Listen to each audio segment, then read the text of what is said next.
listening to Radio Sputnik, telling the untold.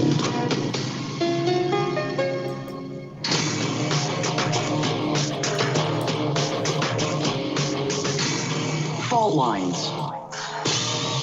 Coming to you live from the divided states of America, it is time now for the show that brings you more sides of all the issues that really matter. In the politically independent corner, I am radio show host Shane Stranahan. And in the left corner, I am the indefatigable, ever vigilant, a burning ember in the darkness, your political analyst, Jamarl Thomas. Together, bringing you more news from the United States of America, we make up Fault Lines with Thomas and Stranahan.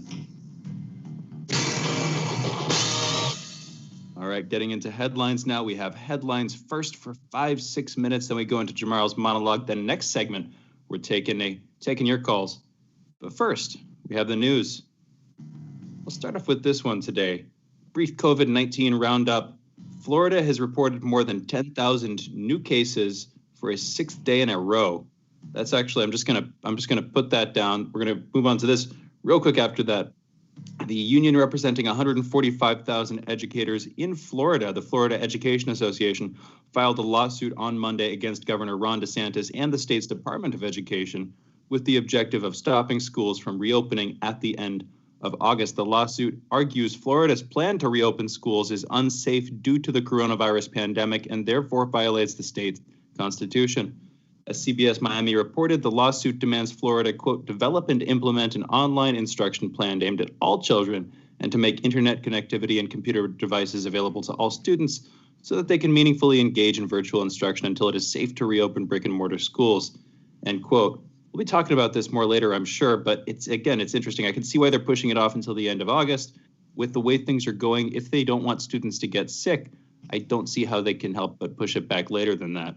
But we'll see how that goes. Another COVID-19 relief package is also brewing in Washington, D.C., as Democratic leaders in Congress meet with Treasury Secretary Steve Mnuchin and Chief of Staff for the White House, Mark Meadows, today. Republicans have their own $1 trillion package. Democrats' bill is supposed to be a little bit heftier than $1 trillion. Congress has less than 2 weeks to come up with another bill before jobless claims expire at the end of the month for pandemic relief assistance here, at least. More than 100 public health and research organizations have sent letters saying they basically oppose a new policy that was instituted last Wednesday by the Trump administration, whereby hospitals would bypass the Centers for Disease Control and Security, the CDC, and instead send their COVID-19 data straight to the Department of Health and Human Services, that's to the DHHS, through a new system. So people, again, public health and research organizations oppose this. As far as I can tell, this is a new program. People are calling it a sort of political cudgel that Trump is trying to use against the CDC. He's gotten into recent spats with the CDC director, Robert Redfield. Some people saw this as a sort of extension of that, as a political cudgel. We'll see where that actually goes. We'll see how well it does, and we'll see if it keeps going because, again, it's a new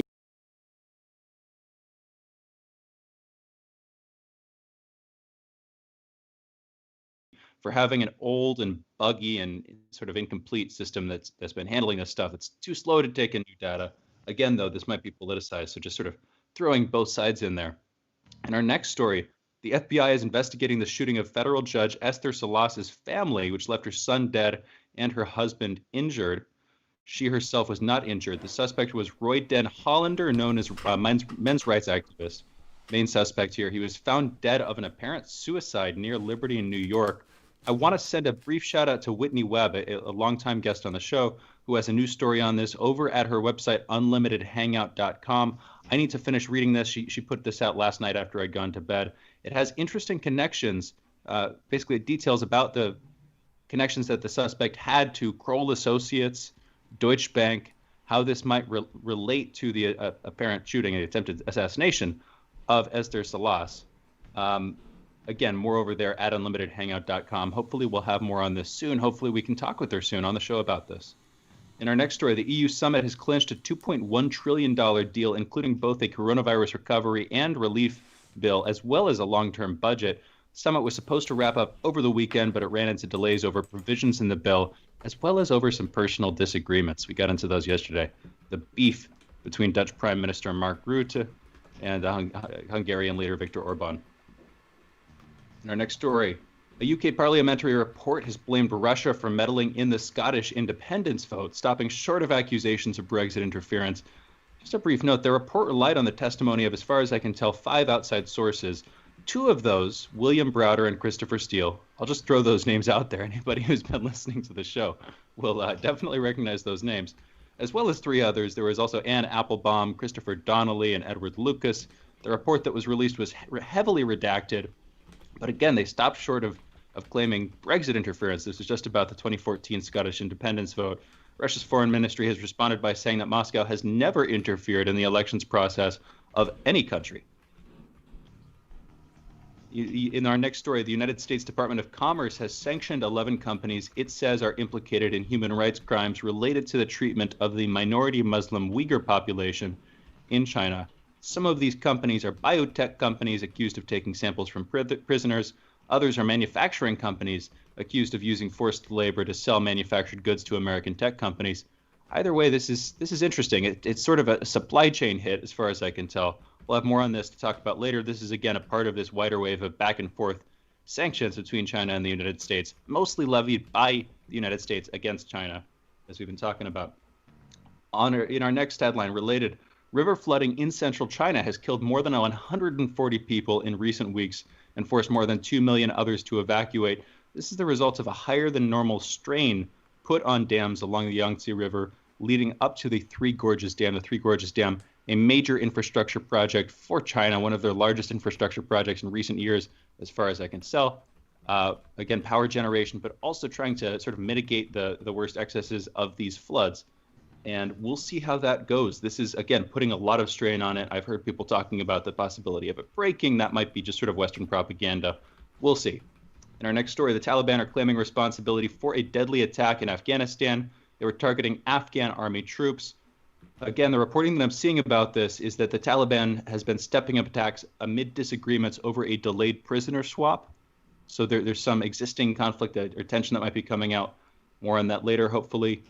More info on that later. And our last story, a court of appeal has issued an 8-year prison sentence for former president of Ecuador, Rafael Correa, over, quote, passive aggravated bribery, end quote. That's the charge. This is reportedly taking place from 2012 to 2016. Correa is currently living in Belgium. You are all caught up. That's the news. Those are the headlines. You're listening to Fault Lines with Thomas and Stranahan. All right, now let's hand it over to Jamarl. Jamarl, what is on your mind for today? So I read something yesterday that should be brought to attention because I think it should be bigger news. There was an episode of Supernatural. This is one of those awesome sci-fi items that comes on that I absolutely love and I drag my wife to and force her to watch. But Supernatural has been on for like 15 seasons. But in one of the best episodes, they track down an angel of the Lord. Yes, they're tracking down the angel of the Lord. They're trying to find God. And the angel, after being caught, Dean is saying some pretty horrible things to him after the angel is caught because he can't do anything.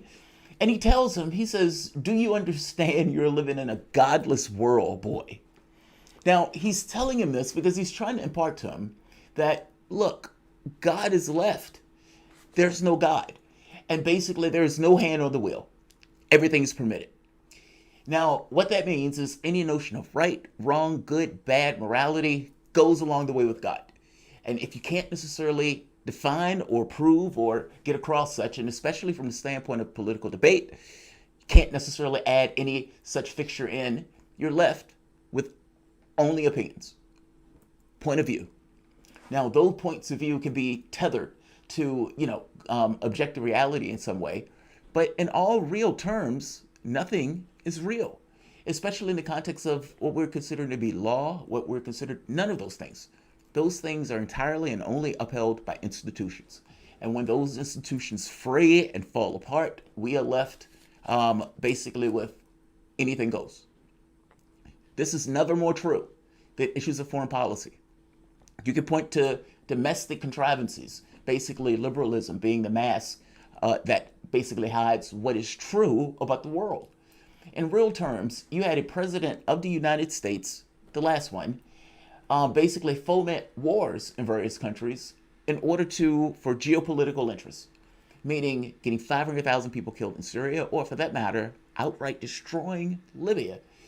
On top of that, the previous president before that, George Bush, ends up lying us into a war that gets 1 million Iraqis killed, no less than 4,000 Americans killed, and has basically instantiated us into the foreign policy of those countries, spending $7 trillion to do it.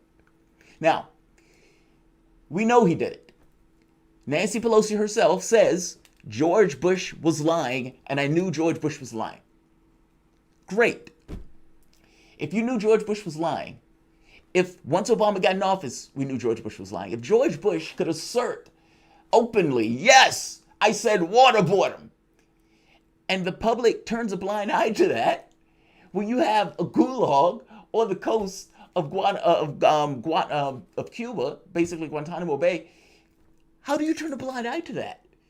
And what am I, as a person, to think when I see our country do that? And George Bush is out there finger painting in his footy pajamas. Nobody caring one iota that George Bush actually did that. In fact, liberals are trying to rehabilitate George Bush right now. Committed crimes, war crimes, that we all know, that we all acknowledge. And he is a fig leaf in order to do it. And that fig leaf was basically given a free pass. What institution just collapsed in allowing that? And then to have the Democrats open mouth go after Trump. Now, anything less to me at this point, because of this level of point of view, short of catching the president with a body in the trunk, I am probably going to find you to be a hypocrite. You've destroyed an institution, sir. You realize that the only thing that prevented the president of the United States from doing that, and from that becoming an implicit law, basically that we've allowed that to pass so the next president can do it. They wanted to keep this idea of the imperial presidency, as if this, the president gallivanting around the world like a king, was something of a good thing.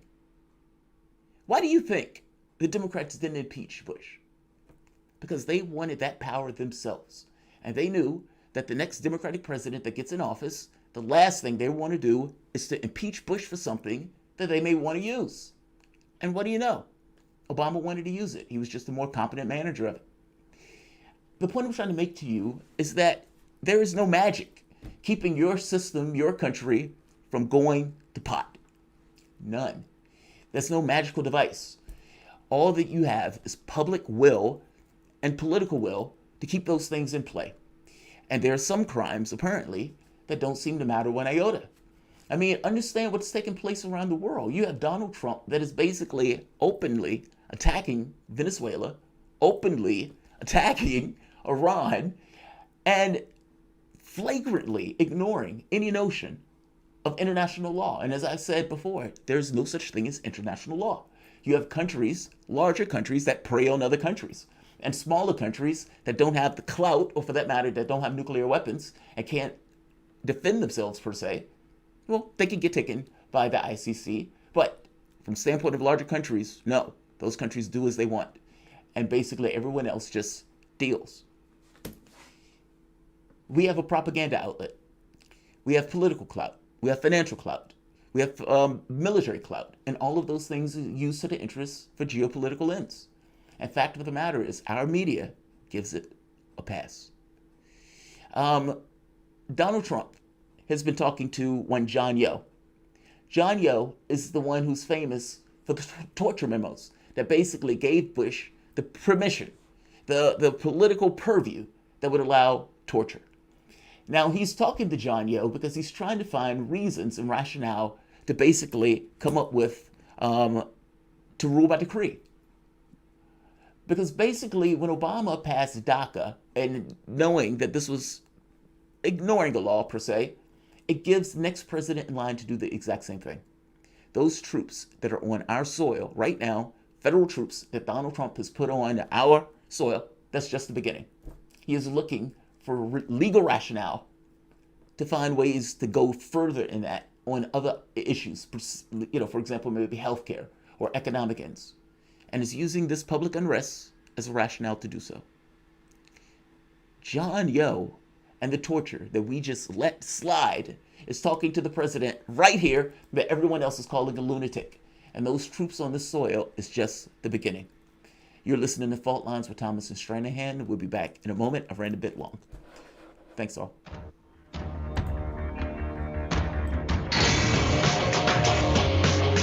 Fault lines. Epidemics and pandemics could kill millions of people, and they actually did. Centuries ago, deadly outbreaks called the Black Death, the Plague of Justinian, and the Spanish flu ravaged countries, empires, and whole continents. Some of these diseases are still present around the globe. Others have become a thing of the past. Discover how these ancient and not so distant outbreaks from previous centuries differ from modern-day SARS, MERS, and coronavirus pandemics.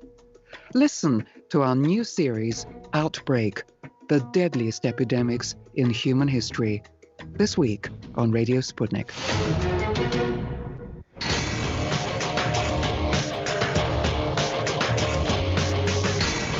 Fault lines. You are listening to Fault Lines with Thomas and Stranahan. My name is Jamarl Thomas. I'm here with my co-host, Shane Stranahan. I need to put his image back up. So we were having this conversation about Donald Trump and basically the fact that your institutions are the only thing that save you, and your institutions are the only thing, are not held up by God. Those things are held up by the things that we decide upon. And if we allow a president of the United States to flagrantly abuse norms, whether that's Obama, whether that's Trump, whether that's Bush, whoever that president is, the next president implicitly gets the power to do so. How can you go after a president if you've just allowed it by not necessarily impeaching or, for that matter, having consequences for that president? Not just that, rehabilitating the president after they do it. Listen to Donald Trump. Here's a clip of Donald Trump. And Donald Trump, listen to what he says about troops on our soil in the various different states. And then the police are afraid to do anything. I know New York very well. I know the police very well, New York's finest. And the fact is, they're restricted from doing anything. They can't do anything. So what are you planning on doing? Well, I'm going to do something that I can tell you, because we're not going to let New York and Chicago and Philadelphia and Detroit and Baltimore and all of these, Oakland is a mess. We're not going to let this happen in our country. All run by liberal Democrats. So more federal law enforcement to some of these We cities? have more federal law enforcement, that I can tell you. In Portland, they've done a fantastic job. They've been there 3 days, and they really have done a fantastic job in a very short period of time. No problem. They grab them, a lot of people in jail. They're leaders. These are anarchists. These are not protesters. People say protesters. These people are anarchists. These are people that hate our country. And we're not going to let it go forward. And I'll tell you what, the governor and the mayor and the senators out there, they're afraid of these people. That's the reason they don't want us to help them. They're afraid. I really believe they're actually maybe even physically afraid of these people, because what they're doing is incredible. We didn't just go there. This wasn't like it started right away. We went there after 51 days. We said, we can't let that happen anymore. But these are anarchists. And the politicians out there, yes, they're weak, but they're afraid of these people. They're actually afraid of these people. And that's why they say, we don't want the federal government helping. How about Chicago? Would you say they need help after this weekend? Do you know the numbers? Did you hear the numbers? That's massively unhinged. I guarantee you, I can show you video after video after video of cops in liberal cities beating protesters mercilessly. They have no issue doing it. None. Zero. I promise you. In each of those states. And another thing to note is that those protests were going down in those states before the intrusion of the federal government, which swelled the population, because the population is not going to accept such an overreach by that. Now, the catch becomes, why is Donald Trump doing this? Is he doing this for the political reasons of law and order that he's running on in his campaign? Probably, yeah. Is he also doing it to some degree swell the protesters in and of itself?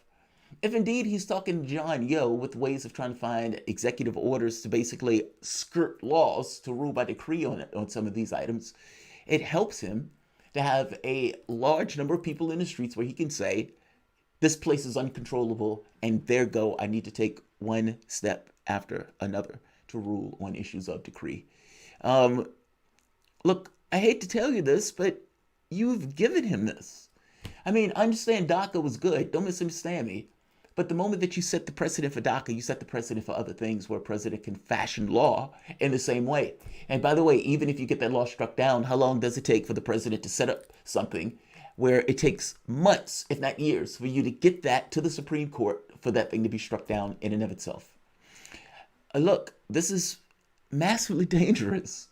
And we've played with our government, our institutions, this mask of liberalism, despite the fact that this other stuff was going on. And even the context of the protests themselves. Those people didn't come out of nowhere.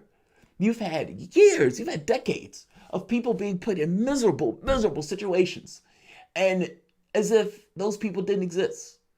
And as if living off of $18,000 was somehow not violence in the way that a society has basically allowed that to take place. Again, not issues of God, issues of policy. Shane, what do you think of what I'm saying here? Do you believe that these conversations with John Yo is problematic in the sense of what Trump could do within the context of the powers that he's given in the office of the presidency? And even on the level that, look, I don't blame people. What I don't like rioting. I don't like people being on the streets in the first place. I don't like people having to be on the streets. I don't even think people want to be on the streets. They do those things because there's some impetus in them that rationally sends them out there. I'm not going to be against that. I am against people who riot in the sense of burning stuff down, even though I understand it could get sometimes where it comes from. I think a lot of that stuff is right-wingers, if I'm being honest, trying to antagonize or to create some kind of impetus for something to take place or to blame. And much of the FBI or the intelligence or even the cops, when they were looking into these things, that's what it came down to be, where you found a right-winger sitting somewhere that was trying to do something. Now, that's not to say that you don't have some of the people who are protesting, spray painting or trying to take down statues. All of those things exist. I'm just saying the notion that Donald Trump is going to look at this and say, this is Antifa or this is some right lefty anarchist. It's nonsense. Utter nonsense. This is a dangerous moment. The notion that you have troops riding around, blacked out, grabbing and snatching people off the streets. And at one point, you even had them where they were doing black sites. I think it was back in 2012. We had the guest on. This is massively problematic if this is the perspective and the purview that Donald Trump is beginning to take in regards to the country itself, especially when he realizes his grip on power is tenuous considering he is losing this election. What do you think about that? Well, I mean, so there's a bunch of stuff to respond to, and we only have a few minutes, and we do have a caller that I want to get to. I'll respond kind of quickly. I think America, sort of foundationally, before we became independent, has this resistance to federal authority, and I think that we still carry that through until today. I think you can see that very clearly. Trump is not, as far as I can tell, as strong as the institution he's acting within. And like you're saying, a little bit later this year, there's a pretty good chance that he's going to get unseated. If there were anybody more viable than Biden, it would be a better chance, just because, again, Biden's suffering from serious cognitive decline. That's probably going to come out as we get a little bit further into the election cycle. So that's going to happen. But I think that there are a lot of restraints on president's power, and I'm glad for those restraints. I mean, again, you're talking about black sites. I don't know exactly what you're talking about, and so there's stuff there that we could get into or we could talk about there. But that's clearly a problem. The unmarked van thing, that's worrying. On the other hand, you're talking about how it might be right-wing agitators who are starting these fires. Especially in this recent wave, I really haven't seen that. That sounds a little bit like an excuse. As far as I can tell, all of the arsons that I've seen, again, you can't get confirming details with some of these things because it's anonymous mobs of people.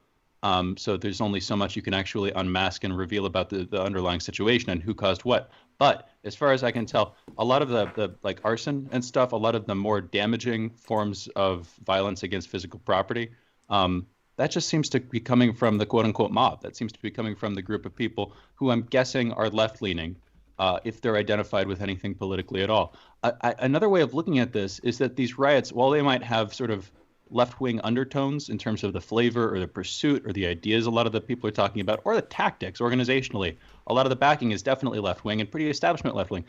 Despite that being the case, I think a lot of the people, especially early on, who were getting out and engaging in the extreme physical violence against property with, widespread arsons in Minnesota and Atlanta, et cetera, I don't think they were particularly political. Maybe they were coming out politically. This is my guess, and at a certain point, who really cares? But the sense I got from the first couple of weeks when a lot of the more intense stuff was going on across the country, there were quite a few political people, and then there were quite a few people who just seemed to be out for it. You know what I mean? When especially the early looting stuff was going on, when people were actually breaking into stores and stealing stuff, those just seem like opportunists. That doesn't seem like a left winger or a right winger or anything. A lot of the early actions seemed like opportunists. As time has gone on, it seems pretty clear, especially if you look at Portland, 50-something consecutive days. I think we'd be on our 53rd consecutive day out there at this point. I don't think that that's right-wing agitators who are keeping those protests going. If we were to look into it, I'm pretty darn sure that if you looked at most of the cases of arson, if you could unmask the person, maybe a few were caused by people like agent provocateurs. But I don't see that, and that seems like an assumption I'd have to make. So that's my take broadly. We only have a couple minutes left in this segment. Is it cool with you? Do you want to respond, or should we just go straight to Reef? What's your opinion? Well, go straight to Tarif, because we can talk about this in the next block. So okay. Fine. But I do want to talk about what you just said. So yes, let's go to Tarif. For sure. Yeah, Tarif from New Orleans, you're on the line. What's on your mind, man? How you doing? Good morning, gentlemen. I got two comments to talk about. Okay, the first one dealing with Epstein and Maxwell. Okay, that man that had the assassination tip on that judge. Okay, he could have been, forced to do it. He could have been a patsy, or maybe MK Ultra. All right, I know I went too far left with that one, and also that island had a cave to it where you can dock a boat to it. And Ghislaine Maxwell I think she had a pilot license, and she knew how to draw up submarines and boats. Okay, what they need to do with that island, because that Deutsche Bank is connected to Epstein. Remember that. And Deutsche Bank is corrupt. What they need to do with that island? Send back the DEA and the FBI and search that island for drug residue, cocaine, heroin, and methamphetamine. Search that whole island. We all know he was into human trafficking, little kids to blackmail people. But search that island for drug residue. That's my first comment. Second comment, the public option in Singapore should be equal. What I mean is this: if a person with public option can get an MRI within 3 days, the person with Singapore should get the MRI in 3 days. I don't want our insurance company, our system, be just like Canada's. I want the best for both, the best for Singapore and the best for public option. Cancer treatments, AIDS treatments, all that top-notch within days of what that person needs to save that person's life, whether they got public option or Singapore. The difference is this: the public option, if they got the money to have their own room, their own satellite to watch, or to have a massage, well, they can pay for that. People that only can afford the Singapore, if you got to share a room with an extra person or 3 other people, okay, so be it, you got to share. But when it comes down to medicine and surgeries and procedures, it should be across the board. Everybody should get the same thing, and it should be to save that person's life, no matter if they're rich or poor. That's all I want to say. Interesting. All right. So yeah, just to summarize, that's an interesting recommendation. Basically, if you're still there, I want to check if I'm getting this right. You're sort of saying single payer should be for luxuries, and then you'd have a baseline level of care as the public option. Is that kind of what you're saying, Tariq? What I'm saying, okay, single payer is for the average person that might not can afford that room by themselves, or might not can afford that caviar. But a public option is the person who can't afford that caviar in his room. You know what I'm saying? Yeah. Or you see what I'm saying? That you pay if you don't want to be part of the single payer, then you go to the public option. You pay a little bit extra, but that doesn't mean it should affect the medicine. The medicine shouldn't be issue out oh, we only got so much hydroxychloroquine or AIDS medicine. I'm sorry, Mr. Single Pyramid. No. You know how much materials on this planet we have where we can make more drugs to save people's lives? All right, Terry, I appreciate it. No, I appreciate that. That's an interesting idea. We'll come back. Maybe call in either later in the show or sometime tomorrow. We can talk about this more. Thank you for that. I appreciate that. We've got to go into a break. We're actually pushing up on the other side of this break, so let's go into it. We'll be back in just a minute with Stephen Lenman. You're listening to Fault Lines with Thomas and Stranahan.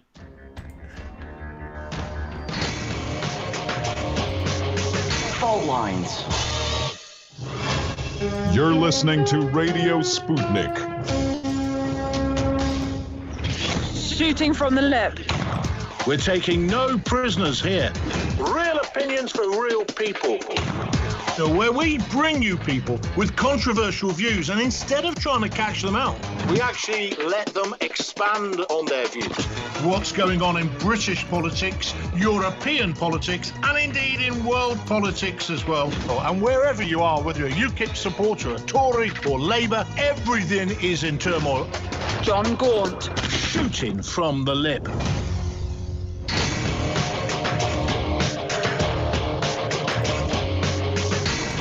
Fault lines. And we're back. You're listening to Fault Lines with Jamarl Thomas and Shane Stranahan. We're happily joined for this segment and the next, a full half hour, by Stephen Lenman, longtime friend of the show. I want to give out briefly, before we get too deep into this interview, I want to give out our call numbers, give out our numbers for people who want to listen to us on the air. If you're in DC and you want to catch us, you can, 105.5 FM and 1390 AM. We're also on in the Kansas City area, 102.9 FM, 104.7 FM, and 1140 AM. If you want to listen to us online, you can. We're on Spreaker, Stitcher, iHeartRadio, Apple Music. We're over on Spotify. For video, we're on YouTube. You can do a search for Jamarl Thomas, as well as Fault Lines Radio. Each of those searches, Jamarl Thomas or Fault Lines Radio, will bring up two different channels, each of which are broadcasting live right now. You're also over on Twitter, on Periscope. Just go to twitter.com. Fault Lines Radio is our handle on Twitter and on Periscope. You'll find us right up there live on our Twitter feed with our Periscope feed going right now. Any of those platforms you'd like to listen on or to watch on, please like that video or audio, comment, share it, do all that good stuff. With that out of the way, with much ado about that nothing, we are joined for these next two segments by Stephen Lenman, author, writer, activist, longtime friend of the show. You can find his work over at his website, Stephen Lenman. That's with a PH, StephenLendman.org. Stephen, thank you for joining us. How are you doing this morning? Hey, Jamal, always good to be on with you, and certainly no shortage of key topics. Absolutely not. Yeah, and thank you again for joining us on relatively short notice. You're one of our go-to guys, so I don't know how many times we can say thank you, but more, I think, is never enough, so let's just say it. Thank you, Stephen. Anyway, in any event, we have a couple things. We were talking about this during the headlines, actually. U.S.-China tensions escalating. We also have UK-Russian tensions escalating, with the UK Parliament just releasing this report on supposed election interference, really supposed Scottish referendum, Scottish independence interference. But again, we also have U.S. and China, this sort of escalation of sanctions.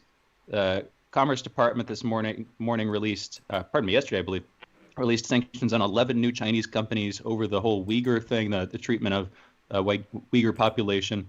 So a few different directions we could go. What have you been writing about? What have you been thinking about on these topics recently, Stephen?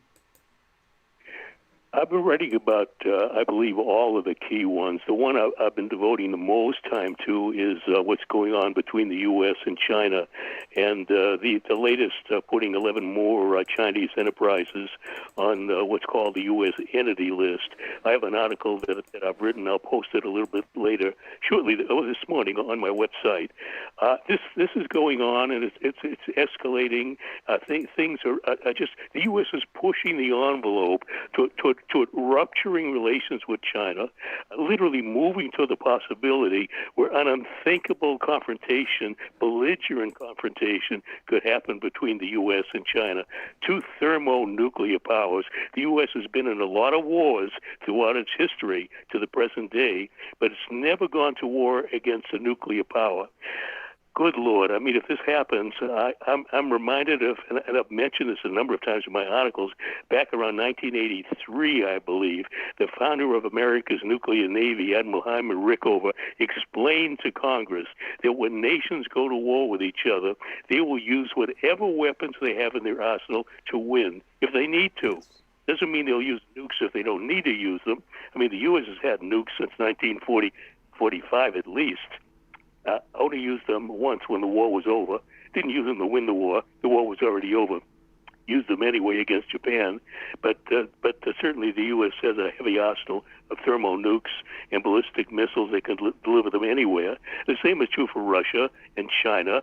Neither Russia or China or Iran or Venezuela or Cuba or Syria, Yemen, Libya, these countries don't threaten the U.S. The U.S. pretends these countries threaten U.S. national security. It's a favorite expression of people in Washington. Protecting national security, countries that are threatening U.S. national security. There are no nations that threaten U.S. national security. So why should U.S. go to war with any of them? Well, we see what happens. There have been endless wars since World War II ended, and there are multiple wars going on today, U.S. wars against Afghanistan, against Syria, Libya. There's still trouble in Libya. There's trouble on and off in Iraq. There are threatened wars against Venezuela, against Iran. Where does this stuff end? The idea of the U.S. possibly going to war with China is unthinkable. And yet what's unthinkable could be possible, it could happen, and if it does, it could be devastating. This is what concerns me greatly. The U.S. is piling on actions, what I call war by other means. If you push this stuff too far, there could be something that could turn belligerent. There are two hot spots in the world, the most serious hot spots in the world, the Middle East, which has been this way forever, it seems, and the South China Sea. So the U.S., the Pentagon holds military exercises in the South China Sea, bordering on Chinese waters, on the pretext of freedom of navigation. Well, these exercises could be held anywhere. The world is a big place, mostly water. Water surrounding the areas, water in these areas. The Navy could hold military exercises anywhere, could hold them closer to its own part of the world, but it goes around the world holding them, certainly it holds them in the Persian Gulf, holds them in the South China Sea. This is very belligerent, very hostile to Iran in the Middle East, hostile to China in the South China Sea. And where does this end? I'm very concerned about this. Key, one more thing, and I'll let you guys jump back in. Why is this stuff going on?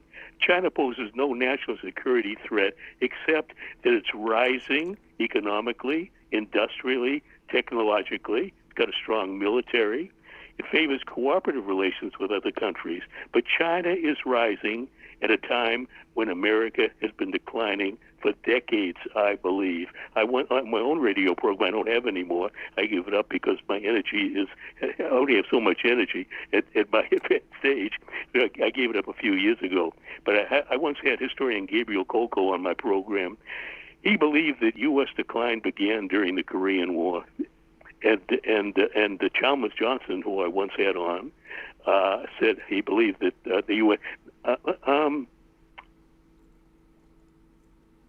That's interesting. Not Chalmers Johnson. I'm sorry. Not Chalmers Johnson, who I also had on. Chalmers Johnson is good. He's really, really good. I like him. He's one of my favorites, actually. I have 2 of his books, and I've heard multiple of his lectures. Oh, indeed. I forget the other man the other analyst I wanted to mention, an individual who passed away in the past year or two. He believed that U.S. decline began during the war in Vietnam, Southeast Asia. Chalmers Johnson also believed the U.S. Was in declining, using expressions overspending, overreach, and eventually leading to its own demise. And I, for my own writing, I believe the U.S. is in decline, and one of the reasons for waging all these wars is to bring the U.S. back into prominence, especially post 9/11. But the more of this stuff the U.S. does, the faster it hastens its decline, I believe. The U.S. ends up making more enemies than friends. All empires in world history have ended up in its dustbin, and the U.S. will be no different than all the others. The U.S. could remain a dominant nation in the world if it fostered cooperative relations instead of belligerent relations with other countries, but that's not what it does. The endless wars continue, including by other means. Just a terrible scenario, and this is what our tax scholars go for. We're smashing other nations and causing all kinds of grief, vast destruction, human rights abuses, and so on. This is what Americans, when they pay their taxes to the government, this is what it's used for. Increasingly, its social benefits are declining. I went on for too long. Let me let you guys jump in. No, you're fine. You're fine. It's brinksmanship. And I think that's the issue. It's this notion that you can push the envelope and you have no expectation of anything coming back your way. Meaning a person in Congress or the president can take choices where he murders somebody abroad and has no expectation that any consequence from that is going to take place that in any way impacts him in a negative way. And so you have this imperial president that basically takes one step after the next, all of which are provocative, where at some point it's out of his hands. And the point where it's out of his hands, the other country responds in a way where it forces his action forward. Meaning, for example, after they murdered Soleimani, if the response would have been, I don't know, let's say to attack Saudi Arabia in a way that just decimated the oil fields, well, what would have been the United States response? I mean, if they would have ended up killing multiple American troops, what would have the United States had to do? They would have responded. And meaning there's actions that can be taken that compel other actions by the opposition that it's entirely out of the hands of the people in office, that goes beyond anything that those people want. And, I think that's your point, that the conflict with China or the conflict in the Middle East, all of these different flashpoints are areas where we can get involved in something where the president is almost sidelined in regards to what he wants, but gets us into a larger war. Is that the point that you're trying to make with this? It's not so much that Trump says, yes, I want to have a war with China. It's more so actions can happen where it doesn't really matter what Trump wants, that it ends up in a larger conflict. Well, the real problem isn't the person who sits in the Oval Office, I believe. The real problem is the system. The system is the same no matter who is president. It was the same under Obama, same under Bush Cheney, same under the Clintons. It's been especially dire since what I call the neoliberal 90s. So for at least the past 30 years, I mean, even in the 80s, there were the Caribbean wars, Guatemala, Nicaragua, Honduras. I mean, just devastating stuff with many tens of thousands of people killed. And of course, the Vietnam era and the Korean War right after World War II. There's a common theme. Every nation the U.S. attacked post-World War II threatened nobody. That includes North Korea. Throughout North Korea's entire history since the post-World War II era, North Korea never attacked another nation. In 1950, the South attacked the North. The North did not attack the South. The North responded to the South's repeated provocations cross-border, which is called self-defense, which is okay according to the UN Charter. This is what North Korea did. North Korea has not waged a war against anybody. Vietnam waged a war against nobody. The nations of the Caribbean threatened nobody. Syria, Iran, Iraq, Libya, Yemen, they threaten nobody. Russia threatens nobody. China threatens nobody. None of these nations ever attacked in the post-World War II era. None of these nations ever attacked another one preemptively. I take it back. Iraq under Saddam Hussein certainly waged war on Iran preemptively, and that went on during most of the 1980s. That was promoted by the U.S. to destroy both countries, mainly Iran, but really destroy them both. And Iran still stands tall. Iran hasn't attacked another country in centuries, and certainly threatens nobody now. The killing of General Soleimani I think it was a big blunder by the U.S. because he was beloved in Iran. He was highly respected throughout the region. There's no question that it was an act of cold-blooded murder. I mean, the U.S. stands guilty. The whole world knows it. Just another black mark against the U.S. that, again, just moves its decline along, just moves it along a tiny little bit faster. What will be the next atrocity that the U.S. commits? But the more of these things the U.S. does, the more enemies it makes. It gets people to go along with the system because they're fearful, not because they love America. They're scared that America will hit them with sanctions, will attack them belligerently. So America gets compliance by fear, not by any willingness to go along with the U.S. There's no long-term way that this thing can go on. It can't go on forever. And I remember Herb Stein, who was the economic advisor to Richard Nixon. I love what he said. Things that can't go on forever won't. And that applies to war and bad economic policies, and indeed, things that can't go on forever won't. And the way Stephen, you operate... we're going to have to go into a break right now, but thank you for that. That was actually a good note to go out on, poetic almost. We'll be back in just a minute. We're joined now by Stephen Lenman, author and geopolitical analyst. Again, talking with him again in just a minute. You're listening now to Fault Lines with Thomas and Stranahan.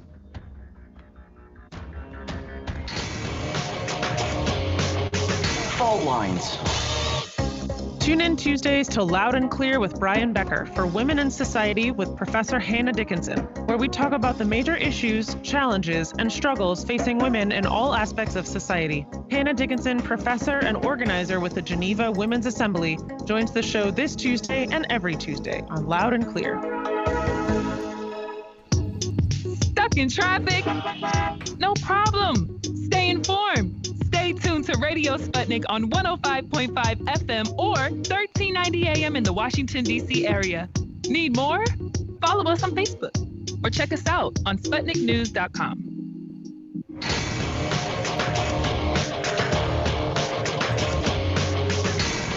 Fault Lines. You are listening to Fault Lines. My name is Jamarl Thomas. I'm here with my co-host, Shane Stranahan. We are joined by author and geopolitical analyst, Stephen Lenman. Stephen, I kind of want to push back on, I think, an argument that you're making. Not because I disagree with your argument, but more so because I think that it takes a different framing than the framing that you're giving it. I don't think that the issue that people have when they're discussing foreign policy in the higher circles are based on empathy. I don't think it's based on ethics or morality. I think it's based on this notion of zero sum. Meaning, if we're playing a game of chess and my goal is to dominate the world, how do I do it? And what tools do I have at my disposal to do it?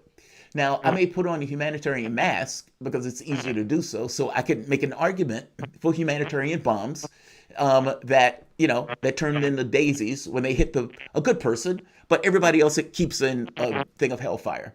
I can make that argument. And you can make that argument whether you're a Democrat or Republican. All of them use that level of mask in order to pursue whatever military objectives they're doing. But the pursuit of those objectives has nothing to do with what's right or wrong or ethical. It has everything to do with how do we extend power, be it militarily, be it economically, and what tools do we have at our disposal to do it. And this includes media and everything else. I guess that's what I'm trying to make the argument about. I'm making the point that they would argue that if we don't dominate, somebody else will. And so it is rational for us to take whatever tools at our disposal to do so. Now, how do you push back on that argument that's, I think, is at the core of how we look at the world? And I understand it's a self-interesting argument. Britain used to have the same argument. We're holding up the world. We're the pullers of the world. By the same token, that argument is also passed on to America after World War II in the way that we've viewed the world. How do you attack that framing? Meaning, how do you push back on that notion that if we don't dominate, somebody else will, and we can't take the opportunity for somebody else, let's say China, or let's say Russia, or let's say even an aggregation of these countries coming together in a way that top or undermines our interests? Well, that certainly is a very valid point. There's no question about it. The only response I would have to that is the other two nations that would be in a position to be a dominant world power would be Russia and China, and yet the Russian Federation, over the last 30 years after the Soviet Union dissolved, never threatened or attacked another country. What happened in 2008. Critics will say, "Oh, you're wrong. Russia attacked Georgia in 2008." Well, Russia responded to Georgian oppression against Russian nationals in Georgia, provocative actions, killing Russian nationals in Georgia. I wrote about this over 12 years ago. And Russia responded to protect its citizens in Georgia. Didn't want to go to war with Georgia, wanted to protect its citizens, so it acted. And it was a short-term situation. It wasn't a situation of going in and blasting a country and then taking it over and controlling it, putting in a puppet government. Nothing like that happened. So it did that. But Russia hasn't attacked another country. China hasn't attacked another country in the post-World War II era. So based on that alone, I can't say that in the future either country or some other one might not have leadership that would attack other countries. That certainly is possible. That's the history of the world. There's a good chance that would happen. But as things stand now in the post-World War II era, these countries have not taken this tact. The Russian Federation, at least, since 1990, have not taken this tact. So in the short and intermediate term, I don't see this happening.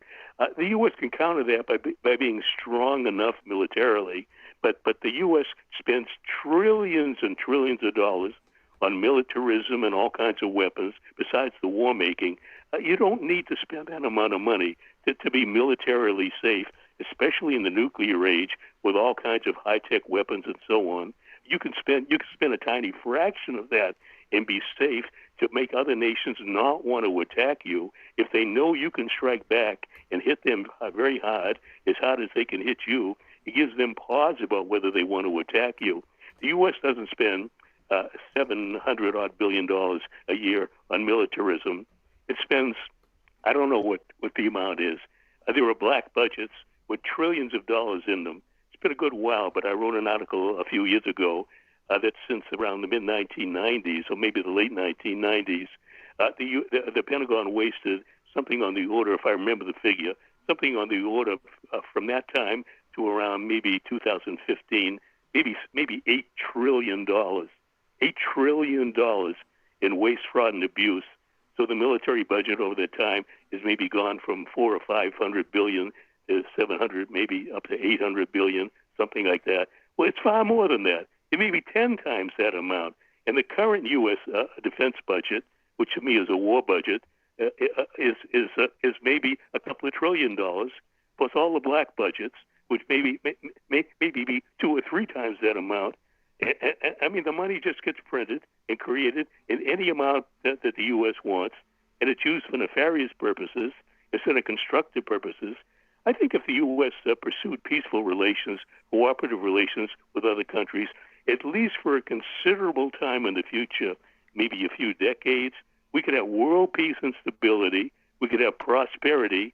We could have a world that really was safe and wonderful to live in, instead of the situation we have now, where the U.S. not only wages wars abroad, it's waging wars against ordinary Americans at home. The economic crisis that's going on, there's nothing natural about that. That was created. That's a separate topic altogether, but that was created. The 2008-2009 financial crisis was created. It was not natural. This is a war on the American people. So they are really suffering. Unemployment, 32%, not 11%. I mean, literally 32%, based on the way the number was calculated pre-1990.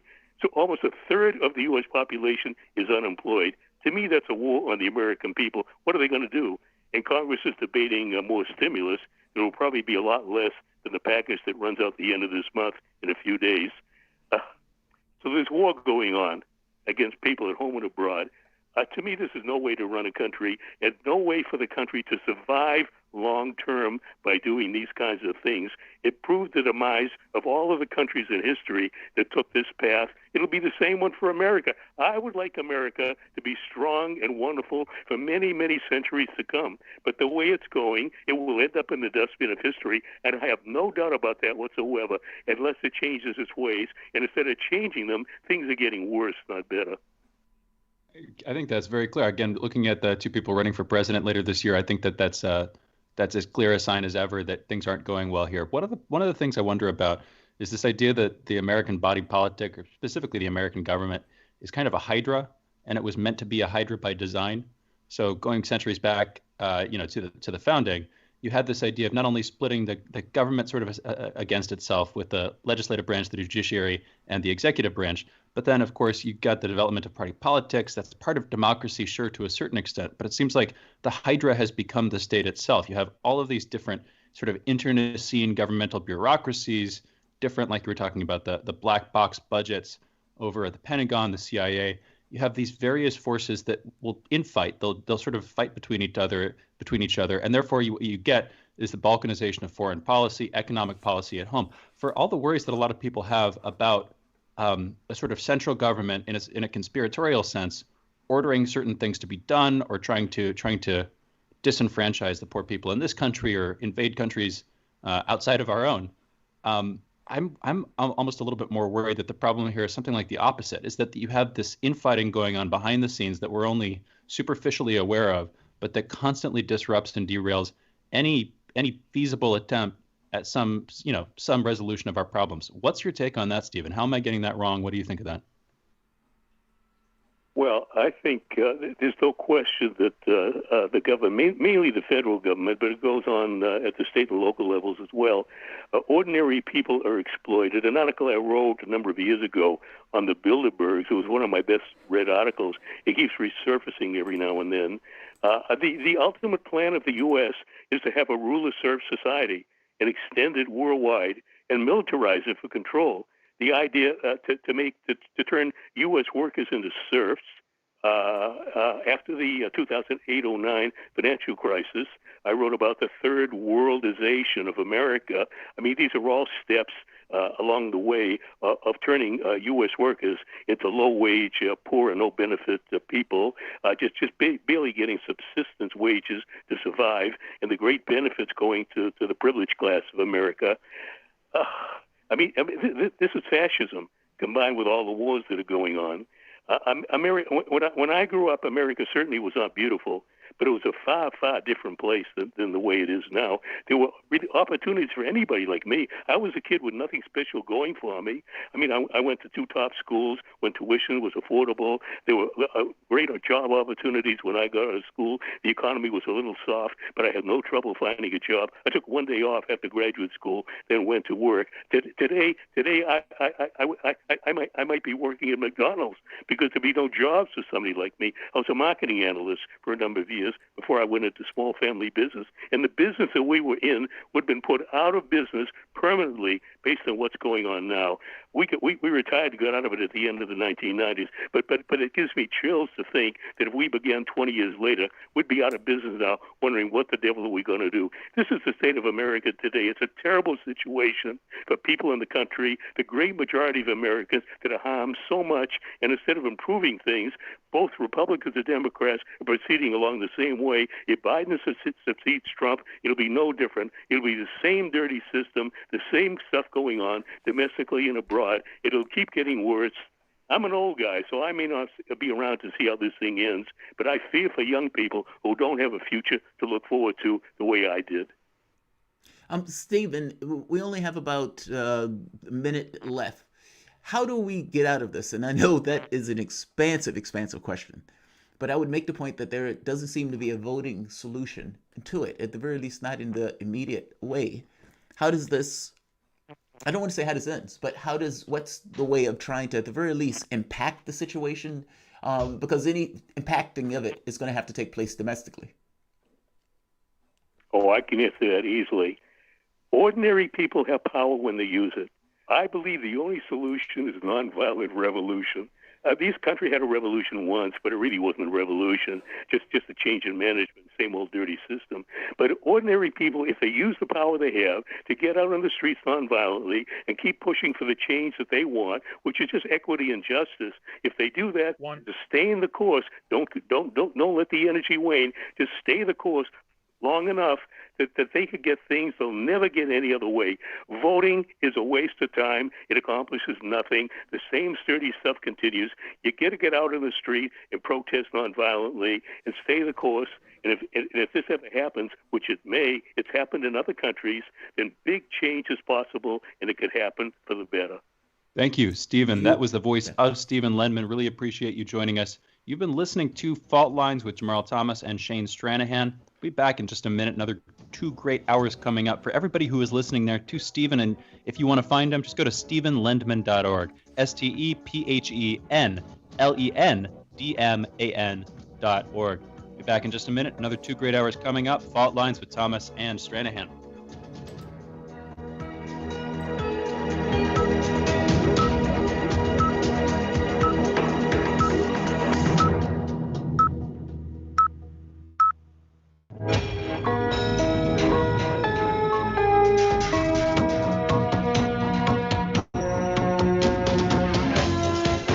Listening to Radio Sputnik. Telling the untold.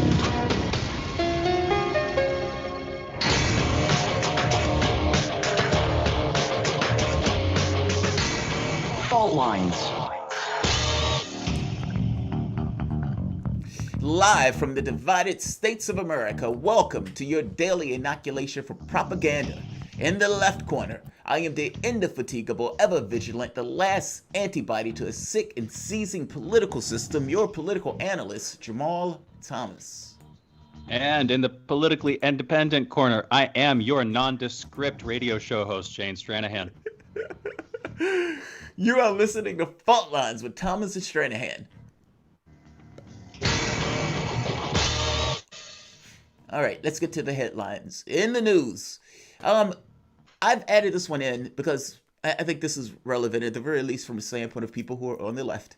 Lefty and incisive mind Michael Brooks has died. The reasons weren't disclosed by the letter issued by Majority Report, the show that he worked on, but it is a devastating loss, I can imagine. I didn't always see eye to eye with Brooks, but I never lost sight that we were in the same sandbox, just with the different ideas on how to achieve similar goals. On a human level, that's irrelevant in contrast to the tragedy of his loss. I would say our condolences, but basically my condolences go to his family and to the Cedar Show. And it has to be a crushing loss, and my heart honestly goes out to all of them. The second story, the Associated Press is reporting that former Ohio Governor John Kasich is expected to speak at the DNC in August on behalf of Joe Biden.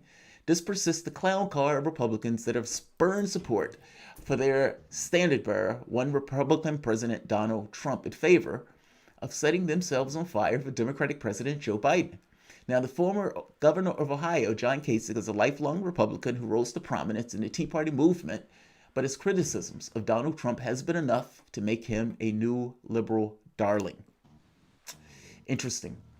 The union representing 145,000 educators in Florida, the Florida Education Association, filed a lawsuit on Monday against Governor Ron DeSantis and the state's Department of Education with the objective of stopping schools from reopening at the end of August. The lawsuit argues that Florida plan to reopen schools is unsafe due to the coronavirus pandemic and therefore violates the state constitution. CBS News reports the law demands Florida develop and implement an online instruction plan aimed at all children and to make internet connectivity and computer devices available to all students so that they can meaningfully engage in virtual instruction until it's safe to reopen brick and mortar schools. It also demands that when schools reopen, they'll be stocked with personal protective equipment and employee and students comply with CDC guidelines on physical distancing and install sufficient hand sanitizing stations, quote unquote. COVID-19 roundup. Texas warning that people must stay home or face prosecution. Wow. Florida reports more than 10,000 new cases for the 6th day in a row. Another COVID-19 relief package is brewing as Democratic leaders in Congress meet with Treasury Secretary Mnuchin and Chief of Staff Mark Meadows today. Republicans have their own $1 trillion package. Congress has less than 2 weeks to come up with another bill before jobless claims expire at the end of the month. It's also not jobless claims, it's also rental claims where you're going to have millions of people thrown into the streets. More than 100 public health and research organizations oppose a new policy instituted last Wednesday by the Trump administration, whereby hospitals would bypass the CDC and instead send their COVID-19 data straight to DHHS through a new system. The reason that they're protesting this is obvious. They don't necessarily want the numbers to be suppressed or undermined. They want those numbers to come out and to be honestly given, something that the Trump administration has resisted. The FBI is investigating the shooting of federal judge Esther Salas' family, which left her son dead and her husband injured. The suspect was Roy Den Hollander, known as a men's rights activist who found dead of apparent suicide near Liberty, New York. Shout out to Whitney Webb with her new story on this over at unlimitedhangout.com, which goes into interesting connections the suspect had with Kroll Associates and Deutsche Bank and how it might relate to Salas. The EU, the European Union Summit, has clinched a $2.1 trillion deal, including both a coronavirus recovery and relief bill, as well as a long-term budget. The summit was supposed to wrap up over the weekend, but it ran into delays in provisions of the bill, as well as some personal disagreements. A UK parliamentary report blames Russia for meddling in the Scottish independent vote, stopping short of accusations of Brexit interference. The report relied on testimony from William Browder and Christopher Steele, as well as 3 others, Anne Applebaum, Christopher Donnelly, and Edward Lucas. Russian Foreign Ministry has responded by saying that Moscow has never interfered in the elections process of any country. The United States Department of Commerce has sanctioned 11 companies it says are implicated in human rights crime related to the treatment of minority Muslim Uyghur populations in China. Some of these are biotech companies accused of taking samples from prisoners. Others are manufacturing companies accused of using forced labor to sell manufactured goods to American tech companies. That one's interesting. River flooding in central China has killed more than 140 people in recent weeks and forced more than 2 million others to evacuate. This is the result of higher than normal strain put on dams along the Yangtze River leading up to Three Gorge Dam. The Taliban are claiming responsibility for a deadly attack in Afghanistan, targeting Afghan army troops, with Taliban militants stepping up attacks amid disagreements over delayed prisoner swap. And last, a court of appeals has issued an 8-year prison sentence of former President Ecuador Rafael Correa over passive aggregated bribery, quote-unquote, from the 2012 to 2016. Correa is living in Belgium. That's astonishing. This is still punishment, by the way, for Julian Assange. Just to be very clear on what that is.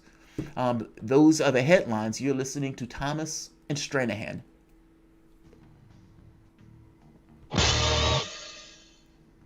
The headline, and the story I want to get to, kind of goes back to something we were talking about with Stephen Lindman. I think we grotesquely underestimate how people in power look at the world. And I think part of that becomes the way that we engage with each other. We have somewhat of a basic rule set, of a basic idea of norms and responsibilities and ethics and morality. And many of those things are brought up just by the way we're raised. But also they're enforced more so by the way that we engage one another. Meaning, if I break a norm, there's a response to me breaking of a norm. That may be a punch to the nose, or for that matter, being put in a cage. But when you get to a certain level, what are the norms that are implicated in the way that they engage? And do those things still exist when you're working in a government level and you're working from a perspective that comes with the powers of that office, not to mention the tethers and the hooks that are in you to get various things accomplished? I think that's somewhat of a big deal. When they look at the world, I don't think those norms exist.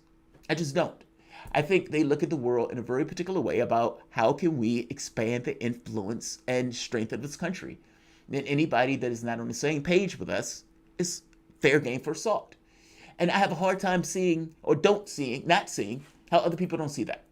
Now, they may give it a passing glance. They may just kind of glance at it. But the conversations we were having with Stephen Lindman, where he was making the argument basically that these countries are not a threat, is irrelevant. It's irrelevant. It doesn't matter whether it's a threat or not. The entire point of calling somebody as a threat is just giving you the justification to do something. You have a media arm that is going to boost whatever story you give them. They have all sorts of people, and who go run out with a particular story because some intelligence source told them. Those creates relationships. Not to mention you have intelligence sources directly in your media right now. Brennan, who actually may be brought up on charges if John Durham comes back with a case against him, is sitting on television. Clapper, both of these guys lied to Congress, can be found on any of the media outlets. What do you think? What story? What perspective of the world do you think those types are going to have when they're talking about foreign policy? And do you think that the fact that the U.S. is doing horrible things abroad is going to factor into the things that they say? No, it's not. When Jake Tapper was sitting with Tulsi Gabbard, and Tulsi Gabbard say, we are buying terrorists, we're supporting terrorists abroad. Jake Tapper, who knew what she was saying is true, recoiled at that. What the government says they're not doing that. Yeah, Jake, I get that. The government says it's not doing a lot of stuff. It said that going all the way back to Vietnam. Is it true or not? No, he didn't necessarily want to deal with that. That was too much reality for Jake Tapper. I'm making the very basic point that what they look at when they're seeing the world is basically a board by which to expand and to degrade anything that's not us and anything that's not working in tandem with us. And the truth of the matter is, it doesn't matter whether they're a threat or not. Threats can be fomented, if only to kind of come up with a reason to push those countries down. When Obama said Venezuela was a threat to U.S. national security, and nobody raised their hand and said how, right? At the very least, Ronald Reagan, when he did the Iran-Contra affair, he at least had to come on TV and to explain, I'm the Gipper, the buck stops with me, even though there was no consequences for it. When Obama did it, pretty much something similar, not necessarily selling weapons, but definitely trying to destroy the government of another country. He didn't have to come to account at all. It didn't matter. Even though the New York Times came out with the story, there was no consequences for that. That didn't matter. When Donald Trump destroyed the wheat fields in Syria in order to drive that country into starvation, it didn't matter. Nobody cared. When Trump said, I'm keeping the oil, when Trump comes out and says, we or Obama tried to destroy the country of Syria in a regime change war and got 500,000 people killed. That's the president of the United States implicating the previous president in a war crime. Nobody cared. Shane, I'm fascinated by this topic because it's weird to me that we come up with these value sets and then we flagrantly ignore them the moment that we leave the soil of the United States. And this is kind of what Stephen Lindeman is saying. And everything Lindeman is saying is right. I think the only difference is that I would go at is the framing that he's using is definitely not the framing of the world that people are using that are in power or positions of power. I think he's speaking in terms that most of us would be familiar with. I mean, the thing is, if you're talking about norms, you have to talk about cultures. And there's this question of what kinds of culture does power breed? So again, we're talking about governance, but you can sort of abstract out of this for a second. How does power, how do people being put into positions of power, are people elevating themselves into positions of power, or people oppressing other people over sort of a long-term basis where they build up power and secure that power? What does that create? What kind of mindset does that create? How does that lead to them to view other people? There are a lot of interesting aspects of that question. One brief version of that I'd ask, or one sort of variant of that, is how have recent changes in technology in the last century, let alone last decade, let alone the last century, how has that affected the way that power views the materials that it uses? Again, this other sort of first principles or fundamental perspective of it.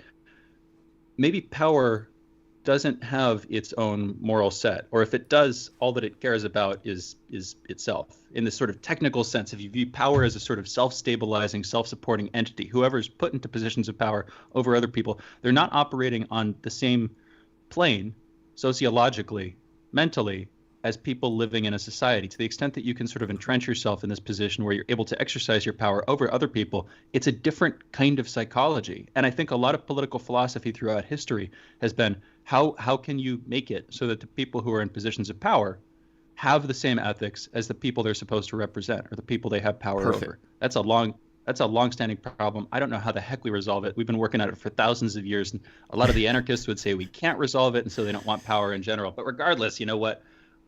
We've got a caller. Let's go to the caller real quick. We've got Greg from Kentucky on the line. Greg, what's on your mind? Yeah. Hi, Jamarl. I've lived in Louisville, Kentucky, like almost all my life. And one of the best memories I had when I was a kid was the Perryville Civil War reenactment that's still ongoing. And today in America, you see Confederate statues and memorials being taken down all over the country, and people with sort of a very one-sided view of all the things that led up to the Civil War are saying that all of this is racism. But I think it would be very sad that in the future, in the state of Kentucky, where so many battles took place during that period of time, that we no longer have the Perryville Civil War reenactment, because people will say, well, if you see a Confederate flag, it's all, white supremacy or something like that. It's a very complicated thing that led to the Civil War. There's a lot in that that's not being talked about in the media today. And when I was a kid and I went to the Perryville reenactment, I think I was about 8 or 9 years old, and my mom, she made me a Confederate artilleryman uniform out of wool. And there are so many historical reenactors there, not just the soldiers. Like, this is just a whole craft industry. Greg, thank you for the call. We've got to go on now, but I appreciate you bringing that point up. We can talk about that later, I think. Maybe we'll come back to that at 9 or 9:15. Let's come back to it. But in any event, let's go to a break now. We're going to be joined in just a minute. We're talking with Andrew Spanis about this recent EU summit, the results of that just coming out within the last day. We'll be back in a minute. You're listening to Fault Lines with Thomas and Stranahan.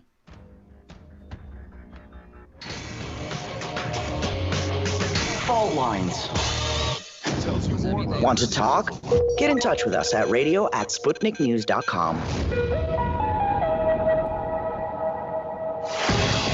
Tune in to Loud and Clear with Brian Becker for the latest news, commentary, and political analysis. What's really behind the political and social crisis gripping the United States and the world? Forget the spoon-fed soundbites from the pundits who know so little about so much. We bring you independent experts, analysts, and activists.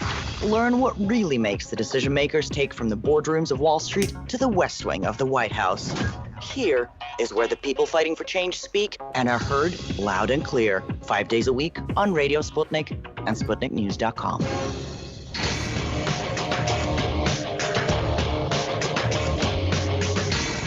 Fault lines. And we're back. You're listening to Fault Lines with Jamarl Thomas and Shane Stranahan. We're joined by a guest this segment. Specifically, we're joined by Andrew Spanis. He's an American journalist and a writer in Italy. Andrew, how are you doing this morning? Good morning. Doing well. Good to hear. Good to hear. Yeah, quick question here, actually, before I move on to the results of the EU summit. We had you on pretty frequently in the last incarnation of the show when Lee and Garland were hosts. We were talking with you about the Italian coronavirus crisis. You were just outside of Milan when we were talking with you. How have things changed? Just doing a quick update here before we get into the original intended topic of conversation. But how have things changed? How are you doing? What's it been like for you over the past month or so? Well, things here have calmed down quite a bit. We're almost out of the woods in a certain sense. The daily new cases are between 1 and 200 basically for the whole country. So that's a very small number. There are little hot spots here and there which flare up and they try to deal with quickly. Most of them recently have been in either place where there are migrant workers who've come from abroad, or there are like delivery companies. For some reason, delivery companies, maybe that's because they have some migrant workers too. I don't know. But overall, so things are opening up. Most things are open, but you have to distance. You have to wear masks when you're inside, not when you're outside. But overall, the health part is, hospitals now have very few cases, very few people hospitalized. So the health part is in pretty good shape. But there's a lot of discussion. That's what we'll get to. There's the economic consequences. and then also how to reopen everything starting in September. Schools, for example. It's not like the U.S. because the situation isn't going up. The curve is not going up, but there's still a lot of discussion about how we're going to open schools and how everything's going to be done the best way after summer vacation period here, which goes through August, basically. So, from the standpoint of safety, what's being used to ensure the safety of the kids that are going back? How are they trying to frame that? How are they trying to frame it in that sense? How are they trying to make it clear that those kids, when they're going back, are going to be safe? Well, they really don't know. What the big thing seems to be just having desks further apart. All right. So, that's the thing. Of course, you're going to have to wash hands a lot more and try to have things which not everybody's touching. And it's going to be hand sanitizer, washing the desks, cleaning the schools. At the beginning, there was talk about plexiglass between the desks. Fortunately, they dropped that pretty quickly. And now there's, they just put out a tender call for a new type of desks. Never to be too late. Just a month and a half before school is supposed to start, they want to buy millions of desks. I doubt that's going to work. They're not going to make it on time. But there's, I think, really.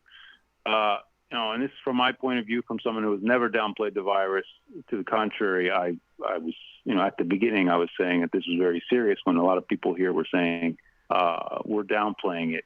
I think that schools can open up basically normally here. You need to keep a little bit more distance.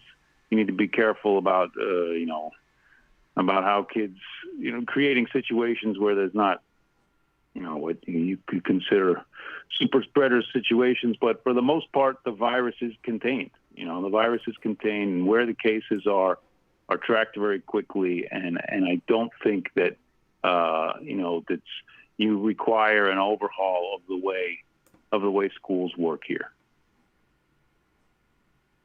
I believe we may have lost Andrew there. You hear me? No, he was. Yo, I can hear you. Shane, can you hear him? Yep. Now, pardon. Okay.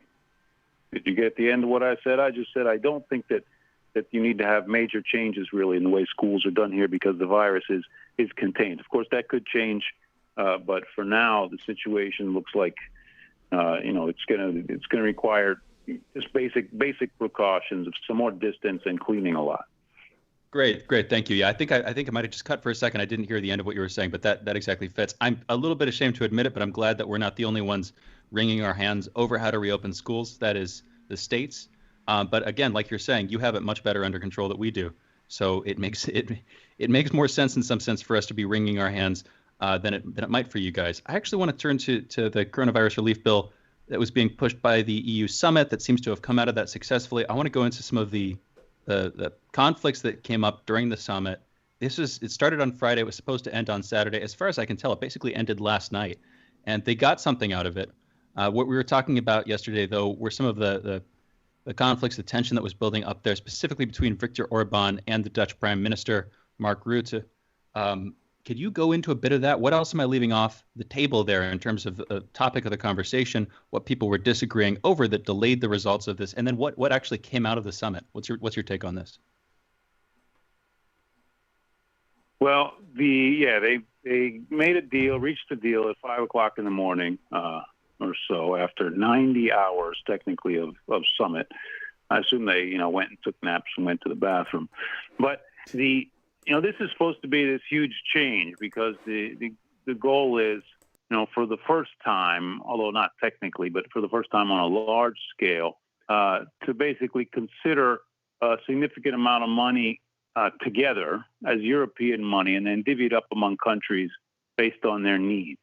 Now, what I've said in the last few months, and I believe I've said it here to your listeners, is that in my view, it's mostly BS. And from a substantive financial standpoint, there's some very important political implications. But the question is, okay, they're proposing 750 billion euros. That's $800 billion right there. 1.13 or so is the exchange rate. So comparable to dollars. To divide up among countries, and the countries hardest hit by the virus will get the most money, and they get a mix of loans and of so-called grants.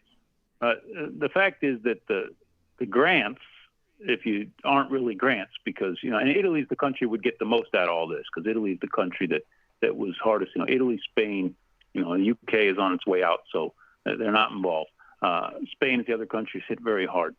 Italy would get the largest amount of money, but Italy is a net contributor to the EU. So Italy is scheduled to get 80 billion in grants, but they're going to pay back at least 55 or 60 of that themselves from their own budget, right? And maybe even more. There's a possibility it won't even get anything out of it net over the years. So the thing is, it's not money. They're not just making up money out of nothing and spreading it around. What they're doing is they're trying to decide how, who gets more or less of this or that. But it's still based on the same EU ideology which we've had in recent years, which is budget cuts, that you have to have a balanced budget. You have to bring down your public debt. And they've suspended this for 6 months or for a year. But there's all this talk about how we're going to, now we're going to distribute all this money. But one, it's not a whole lot of money. We can get into that. And two, it's basically going to have the same conditions as in the past. So I think that the real value here is just political. That is, countries are now going to decide at the European level how to spend money, as opposed to national governments deciding. And that's the problem, right? I mean, basically, they don't control their own currency. And the notion of having the euro still basically allows an unelectable body to control that. I mean, even in this situation, these countries, if they control their own governments, if they were creating their own currency, they would basically increase the amount that they were spending to deal with the various problems that they are confronted with. But like you said, they can't do that. And there's an unelected body from the standpoint at the very least of the public, not electing those various elements that are in the European Commission. For example, the parliamentary body of the European Union basically is somewhat of a yay or nay. And even that, they don't necessarily have a huge amount of power in that process. They're somewhat sidelined in regards to the laws that are being passed. So how do you get over that, right? Like, the issue that's associated with the coronavirus still may propagate itself for years to come. And the budgets may have to be adjusted in a way that go forth years to come. So how are those countries going to accommodate the extra expense associated with, let's say, just the COVID-19 crisis, if they don't have control of their budgets? That's one of those things that I didn't fully understand, because the United States had to spend trillions on dealing with COVID-19. And I understand we have incompetent leadership here, so these guys basically let it get out of hand. And the same thing wasn't entirely true for the European Union countries, but they still took a hit and they still had to spend, and that spending will take place for years to come. So how do they accommodate that? And how will they accommodate that going forward? And will that not create movements to kind of extricate themselves from that body itself? Well, there's two. I'm going to separate this into two things. One is the political side of the lack of democracy, which is true, but it's indirect. They could say, well, these people are nominated. The European Commission is nominated and appointed by the national governments, which are elected. So they say, indirectly, it's democratic. Now, of course, most people don't like the fact that they didn't vote for these people directly, and especially people from other countries certainly didn't vote for them. So it's certainly perceived as anti-democratic, right? And it certainly acts as anti-democratic. There's no question about that they ignore what people have been voting for years. But let's go to the economic side, because this is key. And it is, as you said, it's a question of currency, of who controls the money. And, look, the United States, even before the situation got as bad as it is now, when the situation was not quite as bad yet as it was in Europe. The United States, in 2 months, the U.S. Congress approved spending over $3 trillion in spending. That's 14% of GDP, right, in 2 months. And they're about to approve, and they're going to do another $1 trillion or something. Now, even this isn't enough, because the situation has gotten so bad in the U.S. And of course, it's hard to distribute, and there's all sorts of bureaucratic problems when you do these things quickly. That's 14% of GDP. Let me give you an example of Italy. They're talking about Italy, the country which would get the most amount of money under this recovery fund, would be getting 10%, about 10% of GDP over 7 years, right? 10% over 7 years, as opposed to 14% in 2 months, right? This is it gives you the sense of the proportion. It's absurd to think that this is going to be some huge jump, jump start to the economy. It's not. The question is who pays for it. And this is the key thing. And I've written about this. I'm writing a new book in Italian, be coming out in September. I will put some things in English on my website, on Transatlantico, and on Consortium News. The question is this: who's paying for all this in the United States? Nobody, because nobody has to pay for it. The public debt never gets paid back. The Fed buys the public debt, and it just sits there, and nobody ever pays it back. And anyone who comes, like some Republicans are doing and some centrist Democrats, and will do in the future, say, we got to pay down the debt. They're lying. You don't have to pay down the debt. Now, in Europe, though, they've done this on a very small scale. But for the most part, they're saying, we'll give you this money, but you got to pay it back. So in a year, they're going to come back and start saying, well, you got to cut health care, you got to cut pensions. It's going to be austerity all over again. So this is the problem. This is a great segue. I'm sad we have to end it here, Andrew. We're cutting up to our next segment here, but this is a great segue into our next conversation. We're going to be joined by Marshall Arbach to talk about the American economy. For this segment, we're joined by Andrew Spanis.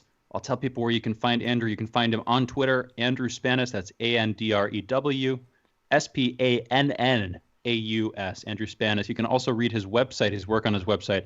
That's transatlantico.info. Again, transatlantico.info. Thank you for joining us, Andrew. All right, thanks. All right, we'll be back in just a minute. We're going to be speaking with Marshall Arbach. Then you're listening to Fault Lines with Thomas and Stranahan.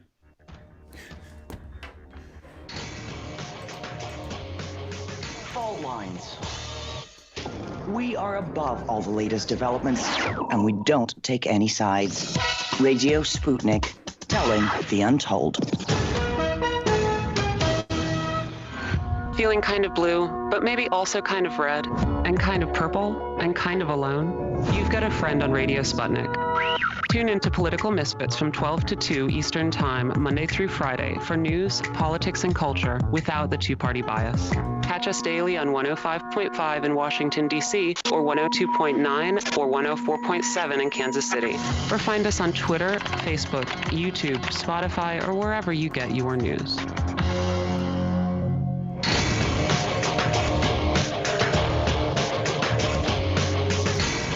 Fault Lines.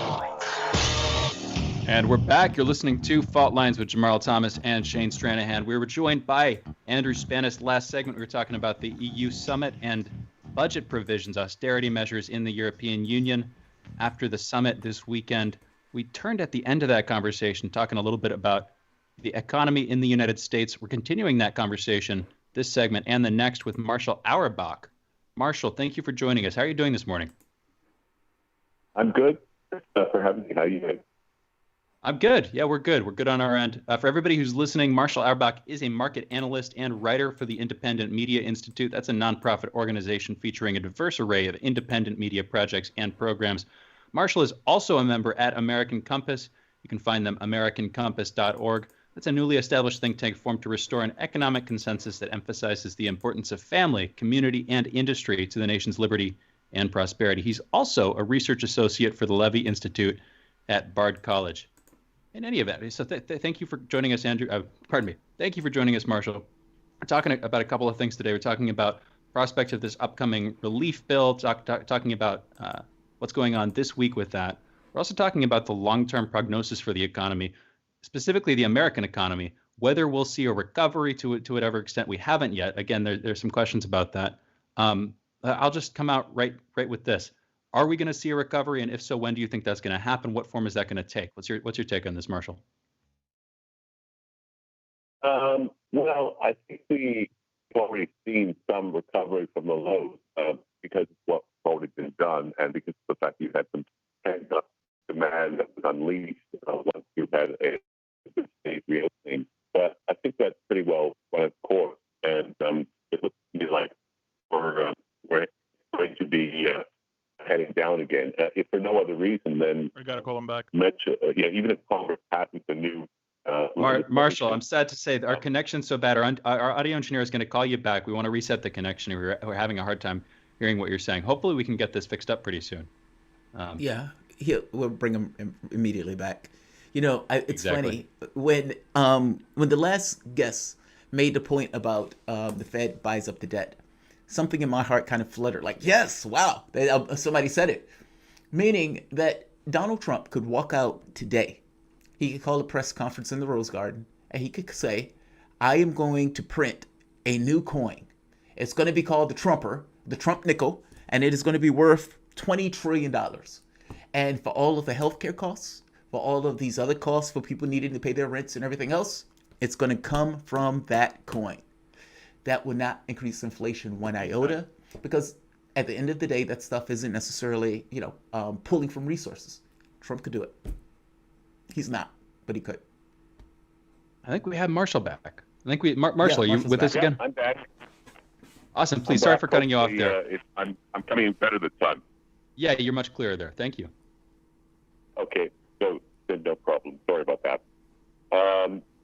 I was just saying that we've got most of the even if you pass the new bill, you've got the decision on an extension is going to come pretty late in the day. So there's going to be rises in the state unemployment levels as they scramble to implement the new guidelines that come out. So you'll have at least a few weeks where the big ongoing fiscal support provided by the federal government goes away. So that's going to make the numbers look pretty ugly.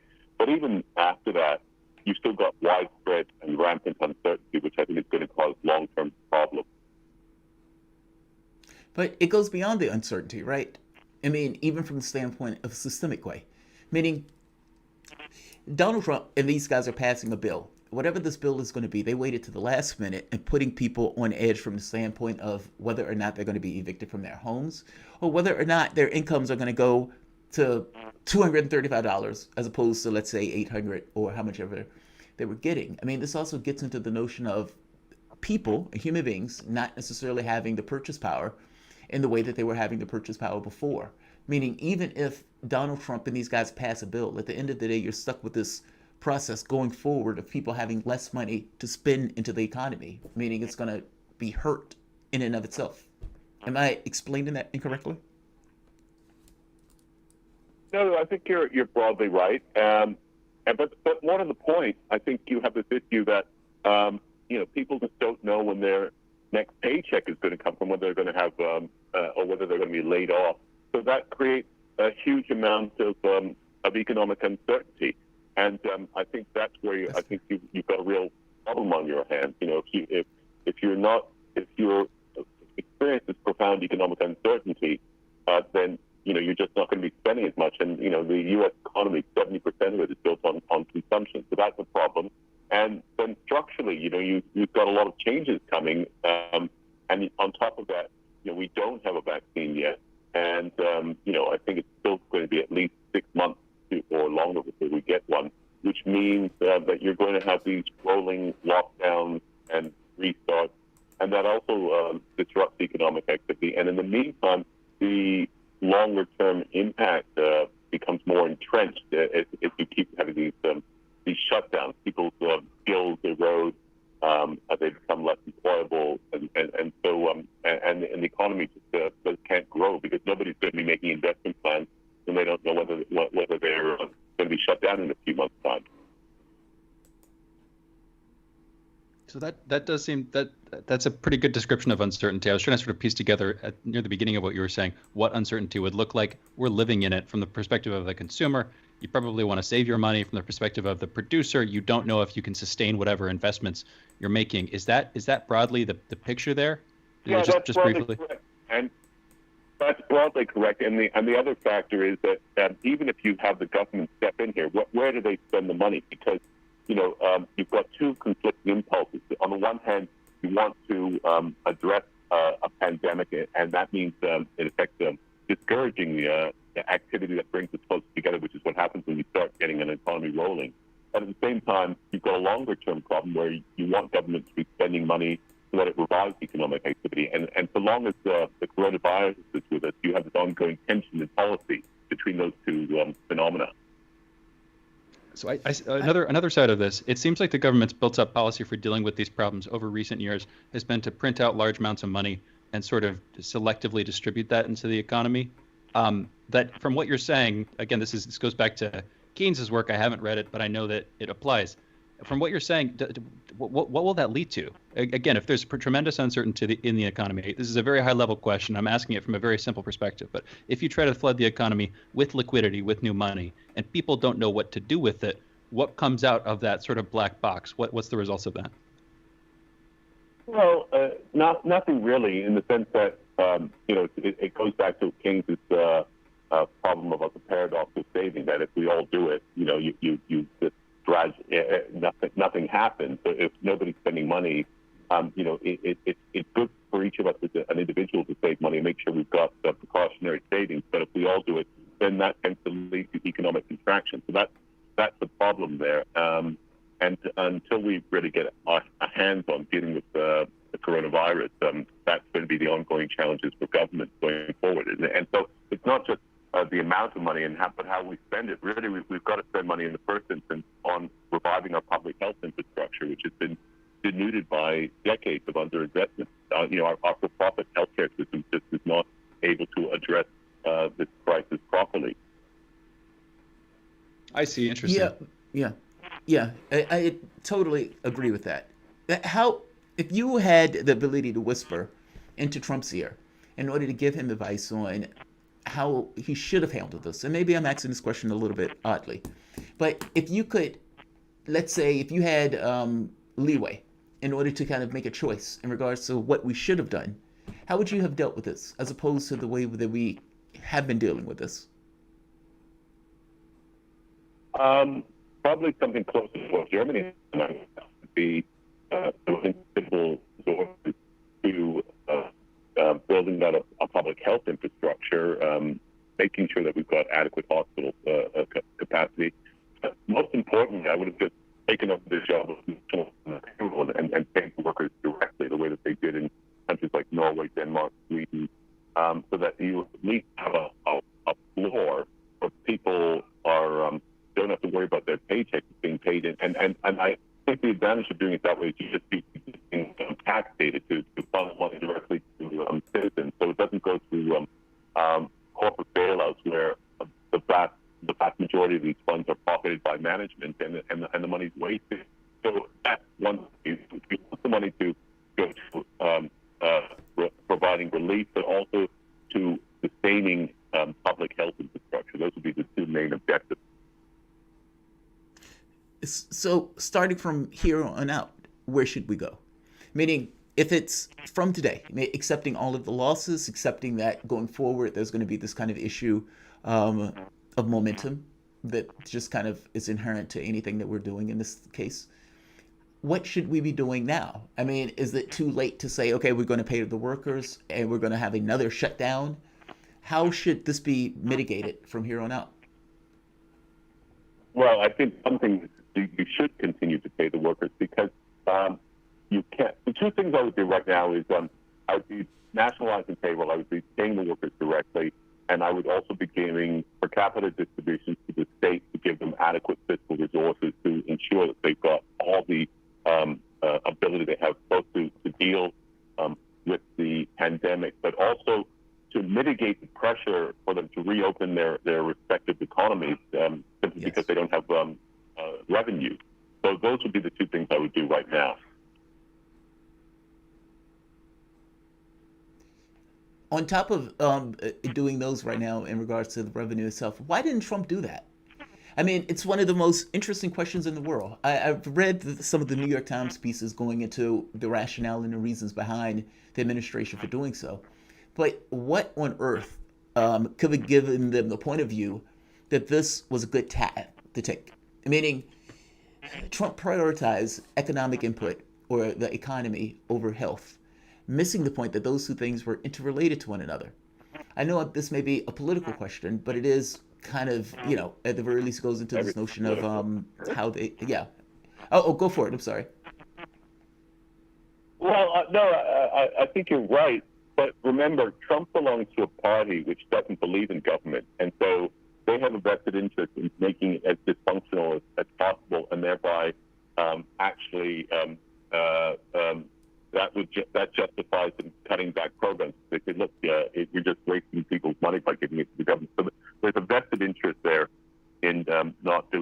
And then I guess the other thing is that the GOP has more of a federalist bias, and they prefer to see things being done at the state level. But the problem is the states can't do that without the active cooperation of the federal government. So look, the per capita distributions I'm suggesting are not a particularly radical proposal. In fact, it was Richard Nixon who was the first one to do this in the 1970s. He started giving block grants to the states because he felt that, if you're closer to people, you were better able to tailor them to the needs of your respective population.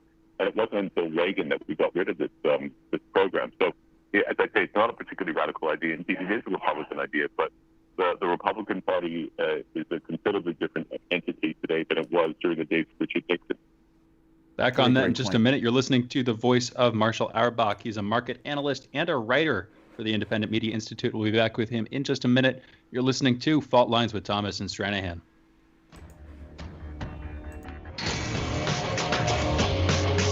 Fault Lines. We are talking 24 hours a day, 7 days a week. You are listening. We give you the most essential out of the endless information space. Radio Sputnik, telling the untold. On Sputnik with Max Kaiser and Stacey Herbert. Tune in. Well, maybe mention like central bankers and markets are doubling down. Not you're saying everybody's doubling down. They're crazy. They are. Everyone's crazy.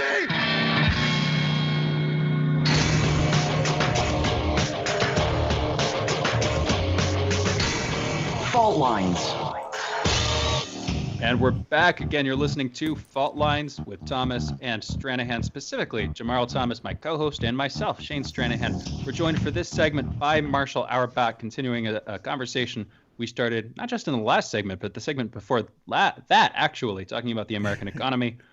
Marshall Auerbach is a market analyst and writer. And again, we're happy to have him with us. I have a quick sort of follow-up question here. This might sound, and maybe it is coming from a genuinely sort of Austrian economics perspective, but I don't know that I'm going to circumscribe it to just that quarter of economic thought. You mentioned earlier the downside of all of this, other than the sort of sheer human cost and lives and quality of life and all that stuff. The high level downside is something like an economic contraction, which to me is just a phrase, because I don't know what all it entails. But if you look into it, less businesses starting, less people going shopping, restricted manufacturing options, probably less taxes because people are making less money, all this stuff that sounds bad. My take on it, though, is like, if we're going through a major pandemic, isn't it sort of an inevitability that the economy is going to contract? And what are the again, maybe I'm asking the wrong person because I'm coming at it from that angle, a sort of Austrian angle. Shouldn't we allow that to happen? What are the downsides of allowing that to happen? And what are the downsides of not allowing that to happen from your perspective, Marshall? Well, it depends what you mean by letting it happen. I mean, I don't think you want to interfere with the natural process of adjustments that goes on in response to changing economic conditions. My hesitation is that we got to call him back. People that are the collateral damages. Hey, Marshall, we're going to call you back. Marshall, let us call you back. The connection is a little dodgy, but we'll be back in a moment. He's talking about the economic contraction. I mean, on an overt term, in an overt way, people lose their jobs. I mean, you're talking about people not having the ability to sustain themselves at the end, especially at an end point. And from the standpoint of human beings and people, it's not necessarily the greatest thing in the world. Governments tend to try to ameliorate the hard edges of that stuff, and that's what FDR was doing when we were talking about the Great Depression, when he engaged with Social Security, workers' rights like labor laws and those type of things in order to try to make the edges of that a little bit better. It is not something that people love, even though in capitalism it's something, as you just discussed, is normal, natural, and is part of the framework in which the people organize around. It's part of it. Seems like you said, it's part of it. If you, I sort of know broadly in an abstract sense, the Austrian argument of this. If you allow that stuff to continue, if you don't allow the economy to contract when it needs to, whatever that means, and again, this is from their perspective, it's biased, but then you get all of this unnecessary inefficiency that builds up in the system over the course of, these generational boom bust cycles where repeatedly you get crop that's added. But, yeah, it's not wrong. I mean, look at your society now, right? You have companies that because the interest rates is so low, and you have some places call it for negative interest rates, that it makes borrowing dirt cheap. And those companies that should have failed become zombies, where they can just pull on more and more debt in order to keep themselves going longer than they would have otherwise should have been going on. So yes, it's true, but that's such an egghead way of looking at it, even though it is true. And I'm not calling you egghead. And if I did, it's a compliment. But it's looking at it from such a high level that it misses what that means. Everybody at that company that was a zombie loses their job. You have many other companies that all of this debt that had piled up, that have inability to pay for it, and they go out of business, they lose their jobs. Those are human beings who are working at places that are using the money from that to pay for their lives. And the more and more those human beings get out of work, the more and more those human beings don't have the ability to pay for things to make ends meet. And for that matter, the more other companies that realizes there's a lot of labor out there, 30 million people, that can take on a job, so I can lower the amount that I would typically pay for that job because I have plenty of workers. Somebody is going to accept that salary. I'm just making the point that you're right. You're absolutely right. In that way of looking at it, in those Austrian terms of looking at it from above, and you're just looking at the way a system operates, you would argue you don't want zombie companies. You want those things to fail and die, so eventually something else can form up that's a little bit more stable. That the failing of those things, it culls the herd of sorts. And you get a more stable economy based on companies that are more, that can prove their subsistence. Agreed. But what does that mean in real terms? And should you want a system that continuously does that? Like, even if you say the Austrian idea of this is right, do you want that? And if indeed we're dealing with a capitalistic system, which is basically just a tool, can we retool that to any measure to prevent that? I think that's a fair question. Yep. Well, here I am. Oh, great to have you back. Okay. Yes. Beautiful picture of Jamarl on my computer screen. Very nice. Excellent. Excellent. Shane and I were getting into a back and forth on, and maybe you could settle this. I don't know if there's anything to settle. But he was making the argument about the Austrian level of looking at the economic space, and saying that, look, at some point you need to call the herd. You don't want zombie companies using a huge amount of liquidity where they should have been ended a long time ago if indeed their product or their idea didn't necessarily met out in the real world terms. And that having more stable companies is a better way to go as opposed to having these zombie companies.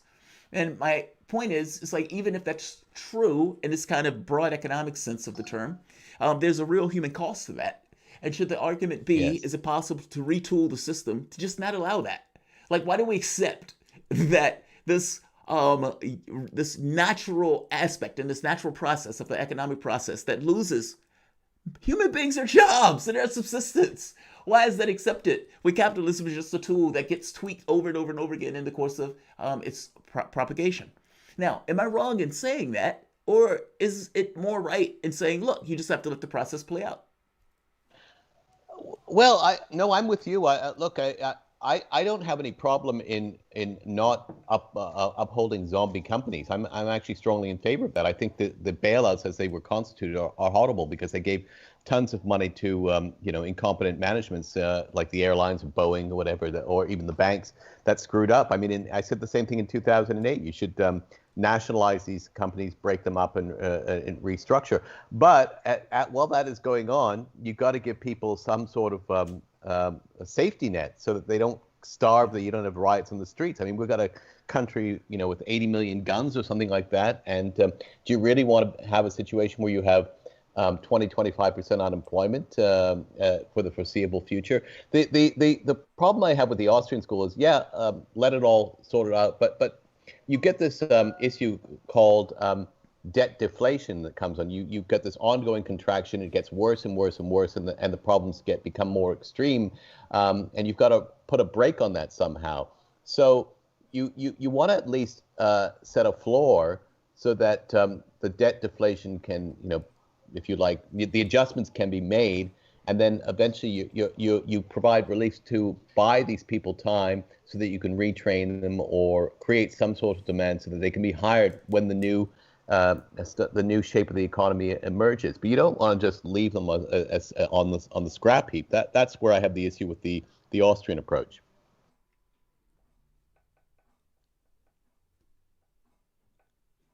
Shane? I've stunned him into silence.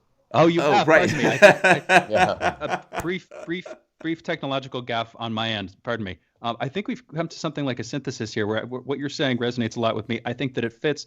My question here, where I come in, again, from the sort of Austrian perspective, do you really trust our current government to successfully nationalize, undo and then redo various key industries? Like, is that something that we can trust our government, any foreseeable government in the next 4 to 20 year period?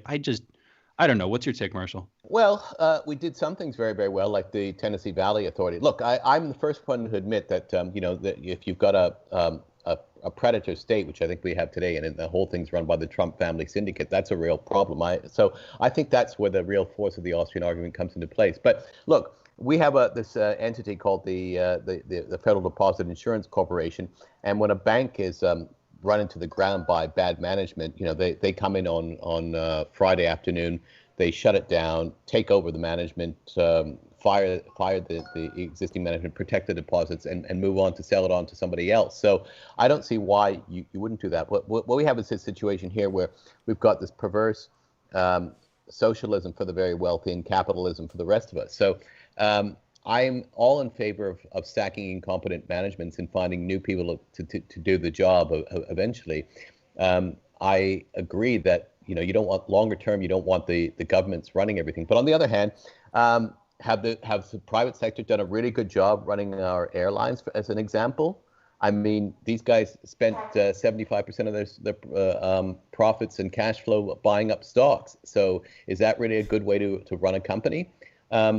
I wouldn't think so. And there are certain industries that do not seem to respond well to the dictates of the market, and I think healthcare is one of them. It doesn't work, where you've got a self-maximizing, rational, utility-seeking consumer who's going to go to the best doctor and make all the right decisions. It is a public good. So my take on this is that there are some things best left in the hands of the government. There's some things best left in the hands of the private sector. The only time I would argue for nationalization is when you've got such a profoundly bad set of managements that are just rent-sinking managements that, take them out by nationalizing them and then restructure and then put it back into the private sector. As I said, that's what the FDIC does all the time with bad banks, at least smaller ones. The larger ones, they don't seem to do it with because they have too much power. But that's the approach I would take. But Marshall, the issue is incentives. I mean, even if you did that, yes. Even if you broke it apart, restructured it, every incentive in the world tells that company to do exactly what that company did, meaning to maximize its own profit through stock buybacks, as opposed to doing anything from an industry standpoint. But you can also accompany that by, the stock buybacks only started in the early 80s when the SEC removed the so-called safe harbor provisions. And it used to be that stock buybacks were considered a form of stock manipulation until that rule was eliminated by the Reagan administration. So that's right. I understand that. I agree with that. But I'm still making the point that those things were still eaten away because it was in the best interest of them for them to profit. Meaning Reagan wasn't doing that just because Reagan loved to do that. Reagan was doing that because he had a certain political ideology that says do exactly that. That was another way of enhancing and maximizing their profit. I don't think that these things are one or the other. I think both of these things are related in tandem. Am I wrong on this? No, you're not. So you obviously are not going to get that under the current government. But the point is, if you don't start changing the incentives that you described, then you're not going to change the system. So they have to happen in conjunction. My point is, you can do it. I mean, we used to do that in the 50s and 60s and 70s. We had what was known as the golden age of capitalism in this country, and actually inequality came down. So, but when you have an economy that's overly financialized, that's too bank-centric and too bank-dominated, then the incentives become very, very profoundly misaligned with broader public purpose. So you've got to change those incentives as well. It's a big job. I fully recognize that, but if you don't start it at some point. If you don't start it now in the midst of this disaster, then when are you going to do it? Marshall, thank you so much for joining us. This is a great conversation. We've got to wrap it up now. Real quick before I outro you, anywhere that people can find what you're putting out next. Do you have any plans that people should be expecting in terms of articles coming up? Yeah, I have an article that should come out in a number of publications. Alternate usually runs my stuff for Counterpunch, and it's going to be talking about what the world is going to look like when we get through this, in the sense that I'm talking about the U.S., that I'm saying that the American unipolar moment is over, and that we're moving more towards multipolarity and regionalization in all sorts of areas, and what the implications of that are. Thank you for that. Great brief pitch on that. We'll be looking for that. Thanks again for joining us, Marshall. Okay, thanks. Great. Have a great one. We'll be back with another hour coming up. Fault Lines with Thomas and Stranahan.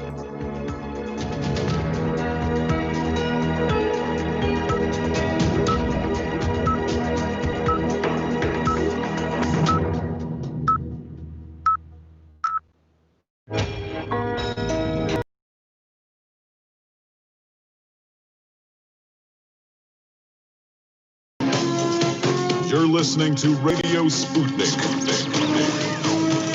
Telling the untold.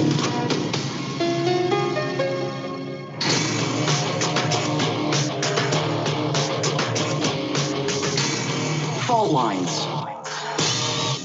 Live from the divided states of America, it is time now for another hour of the show that brings you more sides of the issues that matter. In the first hour, geopolitics. In the second hour, economics. In the third hour, we'll just see what comes next. In the independent corner, you're listening to radio show host Shane Stranahan. And in the left corner, I am the indefatigable, ever vigilant, the last man on the wall with my co-host Shane Stranahan, Jamarl Thomas. I'm always heartened by that, man. I've got to come up with some descriptions for myself, but we can maybe talk about that later, or even off the show. I always feel like you're chastising me when you don't have a description. It's like, all right, I'm going to resist this by not having. No. I mean, here's what it is, man. I've got stuff I could put there, but none of it's as cool as that, and I don't want to make myself sound too cool when I'm only somewhat cool. Anyway, I should wrap this real quick. You're listening to Jamarl Thomas and Shane Stranahan. Together we make up Fault Lines with Thomas and Stranahan. Thank you. I didn't mean to put Andre through more misery there by just extending that in a confusing way, but I did. In any event, with that out of the way, we're talking about headlines now. We'll be going through some headlines. At 9:15, we're going to be taking your calls. Then at 9:30, we're going to be speaking with Bill Ayers, talking about Trump's push to open schools, a bit about the history of schooling, I'm sure, and they'll probably go back and forth on the specific details of what kind of school system should come next. That's the sort of table of contents for this hour. But now, let's get into headlines. First up, brief COVID-19 roundup. Here's how I'll put it. Florida has reported more than 10,000 new cases for the 6th day in a row. So this is coming from a state recently beleaguered by new cases, starting to see some of that in hospitalizations, although compared to the I don't even know that this isn't the second wave. Compared to the earlier part of the first wave where we hit high death counts, the death numbers are still low. There might just be a significant lag in terms of the hospitalizations. We've had Dr. Mikhail Kogan on, who told us about some new procedures that reduced the mortality rate, that improved recovery rates. So those might be having an impact positively.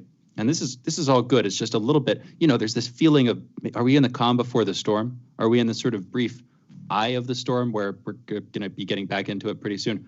Hopefully not. Hopefully we're all overplaying this. Ultimately, that would save a bunch of lives, even though it would make us all look a little bit silly. Moving on to our second headline. Another COVID-19 relief package on this topic is brewing as Democratic leaders in Congress meet with Treasury Secretary Steve Mnuchin and Chief of Staff for the White House, Mark Meadows, today. Republicans have their own $1 trillion package that they're pushing. So that you have, again, this bifurcated political track. Each party's coming up with its own package and pushing it. Congress has less than 2 weeks to come up with another bill before jobless claims expire at the end of the month. And as Jamarl mentioned last hour, it wouldn't be just jobless claims. It would be this whole potential cascade of economic consequences, including people losing their apartments, not just their jobs, their apartments. We'll see where this goes. And our next headline, also related to COVID, more than 100 public health and research organizations oppose a new policy that was instituted last Wednesday by the Trump administration, whereby hospitals bypass the CDC and instead send their COVID-19 data straight to the DHHS through a new system. That's the Department of Health and Human Services. I'll put it like this. As somebody who used to report the numbers and used to get some flack from the audience for getting those numbers wrong, my fault, not the audience's fault. I would be relying on these dashboards. There were massive inconsistencies between the dashboards, and then there were serious timing delays. So I'd be coming on, and it seemed like I was coming on at the right time, actually, to get like the good data, the fresh data just coming out in the morning.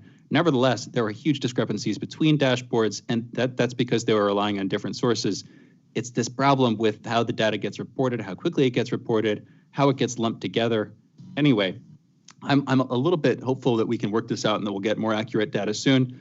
But that's the deal. This is also seen, again, as a sort of political move by Trump to push back against the CDC, with whom he's been in a bit of a fracas recently, going back and forth with CDC Director Robert Redfield. So some people see it like that. I see it a little bit more like he's trying to push away some of the inefficiency possibly, but it could be both. In our next story, the FBI is investigating the shooting of federal judge Esther Salas's family, which left her son dead and her husband injured. This is a suspected assassination attempt. The suspect was Roy Den Hollander, known as a men's rights activist, who was found dead of apparent suicide near Liberty, New York. I want to give a shout out here to Whitney Webb. If you want to check out more details on this story and some potential connections, some potential justification, not justification, some potential explanations.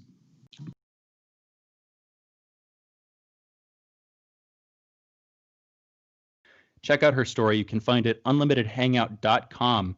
Again, though, she's going into some depth on connections between the suspect, Roy Den Hollander, and Kroll Associates, Deutsche Bank, how it relates to Epstein. Interesting stuff there. Pardon me. In our next story, the EU summit has clinched a $2.1 trillion deal that includes both a coronavirus recovery and relief bill, as well as a long-term budget. The summit was supposed to wrap up over the weekend on Saturday, but it ran into delays, as these things often do.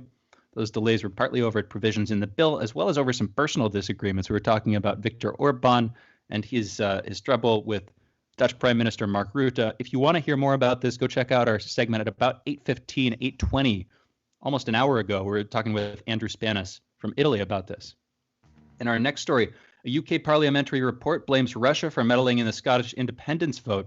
They're stopping short of making an accusation that Russia interfered in the whole Brexit process. The report relied on the testimony of William Browder and Christopher Steele. I could stop there. Those aren't good names to have on an intelligence report. Anybody who's been watching this for a while has seen that Christopher Steele his reporting has from the beginning been not just widely disputed, but since then widely rebuked and in a lot of cases disproved. Also coming again, Will Browder was the other guy I mentioned there. There were three others too. Anne Applebaum, Christopher Donnelly, and Edward Lucas. Russia's foreign ministry has responded by saying that Moscow has never interfered in the elections process of any country. So that's a categorical response. In our next story, the United States Department of Commerce has sanctioned 11 companies it says are implicated in human rights crimes related to the treatment of the minority Muslim Uyghur population in China. Some of these companies being sanctioned are biotech companies accused of taking samples from prisoners. Others are manufacturing companies accused of using forced labor to sell manufactured goods to American tech companies. River flooding in central China has killed more than 140 people in recent weeks and forced more than 2 million others to evacuate. This is the result of a higher than normal strain put on dams along the Yangtze River leading up to the Three Gorges Dam. In our next story, the Taliban are claiming responsibility for a deadly attack in Afghanistan, targeting Afghan army troops. Taliban militants have been stepping up attacks, apparently, amid disagreements over a delayed prisoner swap. Again, that prisoner swap would be between the Taliban and Afghanistan's army, Afghanistan's government. Our last story today, a court of appeal has issued an 8-year prison sentence for former president of Ecuador, Rafael Correa, over passive aggregated bribery from 2012 to 2016. Correa is currently living in Belgium. And those are the headlines. That's the news. You're listening to Fault Lines with Thomas and Stranahan. But headlines, well, they're headlines at least. I hear we have some callers. We're going to be taking calls this segment and next. 202-521-1320 is the number to call. Again, 202-521-1320 if you want to call in. I hear we have Greg back. Greg called in last hour. Greg was calling from Kentucky. Greg, you're back on the line. What's on your mind? Yeah, I just want to know what do you guys think about the future of Civil War reenactments in America today? I live in Louisville, Kentucky. The Perryville Civil War reenactment is a big tourist attraction. Is probably the most interesting thing I ever attended when I was a child. Like, it was a lot better than going to Disney World. I learned so much about American history, and I had such a good time when I went there. And when I see like statues and memorials being taken down all over the country that are dedicated to the people who fought for the Confederacy, I think that we can't have Civil War reenactments anymore. And do you think that that is going to be a bad thing for our country? Because I think it is. I didn't have it didn't make me a racist to enjoy going to the Perryville Civil War reenactment when I was a kid. And my mom, she crafted me a Confederate soldier outfit, and we had all these, there's all kinds of people who reenact history at that event, not just like from the military perspective, but people who lived during those periods of time. And it's like kind of a big part of our economy in certain places.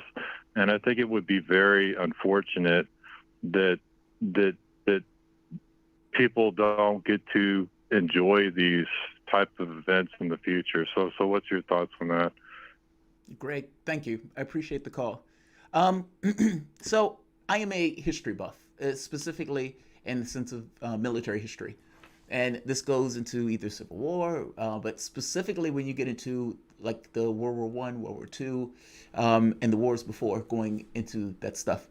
I have no issue with the Perryville military Civil War reenactments. In fact, I was born in Richmond, Virginia, and we had statues going up and down Monument that I thought as a child were pretty cool and had no context for what they meant. Now, as I got older, and people started pulling down or started pointing out that the statues were a problem, it didn't necessarily settle on me in that way. Because, again, I was born into it. It wasn't something from the standpoint you're cradle to the grave. There are certain things that your culture, your family, impart and dig into you, where you don't necessarily entirely reference it in the context to which it was put up for. So I don't have any issue with the Civil War reenactments if they are indeed just from the standpoint of war and military, if that makes sense. If I'm looking at a military reenactment of what was taking place from the standpoint of Stalingrad or some of the other wars that was taking place in the European theater, the Germans, the way they overran France, that is pretty an amazing thing.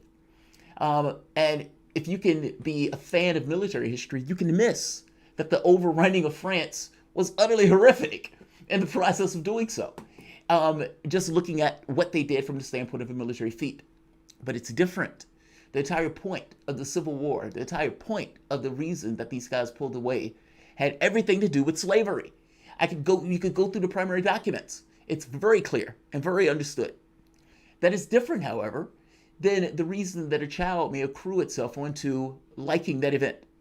And that area of the South and everything else may like that particular event. But you must understand that there's an underlying basis for the reason that event is taking place. And the problem comes in when people disassociate those things. I don't have any issue with you liking the Perry military of the Civil War reenactment. I may even come and enjoy it myself. The issue comes in when people miss and they misunderstand why it's taken place, why it took place from the standpoint of historic context.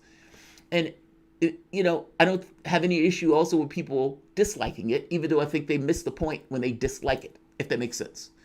Yes, enjoy your military reenactment.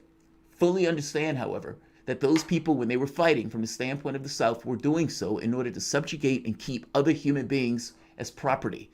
That sometimes gets missed. That's my issue with this stuff.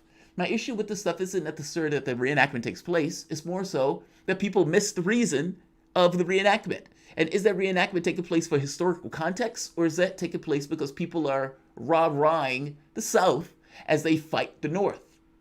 I hope you understand where I'm coming from on this. It sounds like I'm giving a nuanced perspective, but it is. It's, yes, from a historical context, that stuff makes sense all the world to do.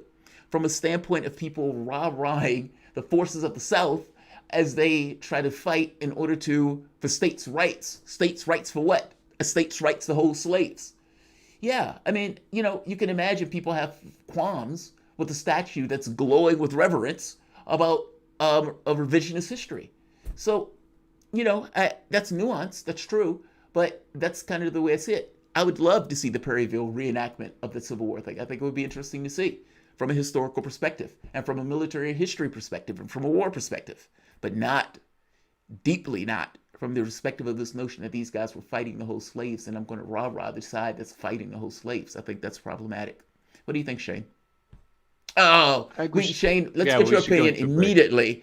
Right, let's go into a break. Let's get your opinion immediately coming back in. This is Fault Lines with Thomas and Stranahan. We'll be back in a moment.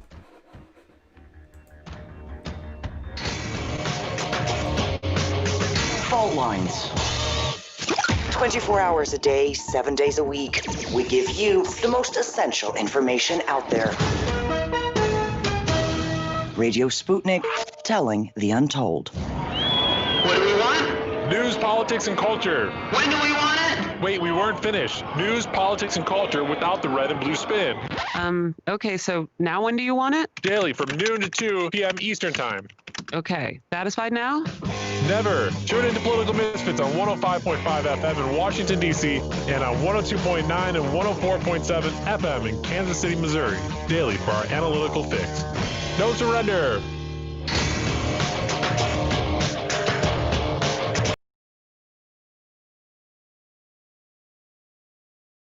And we're back. You're listening to Fault Lines with Jamarl Thomas and Shane Stranahan. We're taking calls this segment, speaking with Bill Ayers in the next segment, 9:30 Eastern, 9:45 Eastern.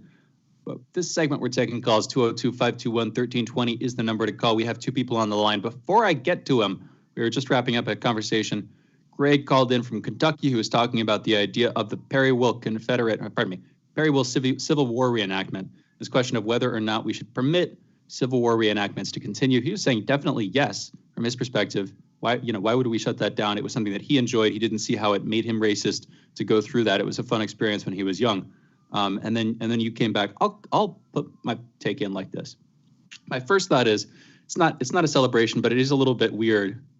Just if you think about it, we're spending a decent amount of time when people are engaged in these things, not celebrating, that's the thing, reenacting Americans killing other Americans. Now, if you look at it, so, we're a society. We have ourselves as our in-group. And it's an interesting thing to look at this practice of reenacting Americans killing other Americans. Again, it's not a celebration. It would be far from a celebration. But it's interesting that it's fun for people to do these things. I'm not denigrating at all, literally. It's just an interesting thing to point out. Here's where it might get more interesting. Why do we do that? Again, we're doing that not just because it's fun, but this becomes a sort of culturally sustained institution and practice to do this kind of thing because it ties you into your history. It reminds you of where things went wrong, where things went right. But broadly, it just ties you into your history. It brings you back to how people were thinking and how things were working in earlier times. And I'm worried that a lot of people who are trying to tear down statues or trying to shut down symbols that remind us, symbols of historic instances of oppression that some people would celebrate. I don't think that that's going to go well. Again, we keep talking about this sort of symbolic aspect and how focusing on symbolism is inefficient or useless. That's kind of the take that I keep coming at it with, is that it's a waste of our time and our energy. But another perspective of this is very really, if you tear down our historic heritage, if you try to deface the parts of history that you don't like and that genuinely aren't good, you're just sort of doing this samizdat thing where you're creating an underground historical record that's technically true, that will defeat your narrative in some way just by the virtue of its truth. That's not exactly what we're doing here. We're tearing down cultural. This is where it gets a little bit of a double entendre taken. This is confusing to talk about, and maybe just uniquely confusing for me to talk about. But there's this idea of, again, is it a celebration or is it an instance of remembering? And I think a lot of people are using the idea that we're celebrating our history to tear it down because they don't like the things that we're celebrating. But what if it's just an instance of remembering and then some people choose to celebrate it? Another side of this, I've never literally in my life, maybe based on where I've lived, I've never met a single person who has defended the Confederacy stridently on the slavery grounds. I think I've met a few people who are talking about the industrialization stuff from the North, and they were kind of saying that slavery wasn't as much of a big deal. And maybe those are just right-wing bigots. I don't know. I don't think so. I think that there's some nuance there. But I'm definitely not a fan of the Confederacy, never been interested in it. And I've never known people who've really been supportive of it either. So I'm worried that there's this phantom threat that we've set up of this undercore or undercurrent in American society that's secretly very pro-Confederacy. Maybe there are double percentage points of people in southern states who are, but is that, I don't know, man. Is that worth all the stuff that we're going through? Is that worth this huge hassle over effectively, again, nothing? I don't know. What's your take, Jamarl? Well, the caller called in and asked about it. And I've met people when I went to college. A woman, she said, the war of northern aggression. She said, you grew up here. I don't understand how you came, how are you, you were born in Richmond, Virginia. That's basically the home of the Confederacy. And her point was, it was the war of northern aggression. I had never heard that term before. And I was like, what? You mean the Civil War? She says, yeah, they call it that. Who is they? You mean the government of the United States that won calls it the Civil War as opposed to the war of northern aggression? There are people who believe that stuff. I don't believe that everybody who is around today that makes this argument for this kind of states' pride stuff is entirely incorporating what they were fighting for. Meaning, I don't think that just because somebody grew up and they have feelings about them pulling down the statues in Richmond, that they are inherently racist. I don't buy that at all. I think just like I did, you grow up with these things. And when somebody's trying to rip these things away that you grew up with, you feel some kind of way about it. I felt some kind of way about it when they were originally pulling down the statues. Because my first thought was, wait a minute, that stuff is still history. I mean, whether you like it or not. But the catch is, it's a revisionist history. It's basically, those statues weren't put up during that time period. Those statues were put up mostly after, during the civil rights era, where they were just trying to make a point. So, it's yeah, am I going to have all that deep feelings for a statue getting pulled down of some kind of racist person who's trying to keep up slaves? No, I'm not going to waste a moment of it. Now, do I still understand how people may have some feelings about it if that's not something that digs into them because that's not an aspect or a defect historically that digs into them? Yes, I am going to understand where they're coming from with it, even though I disagree that this is somewhat of a main issue. It's just, if the question is raised and I'm being asked, hey, how do you feel about these reenactments?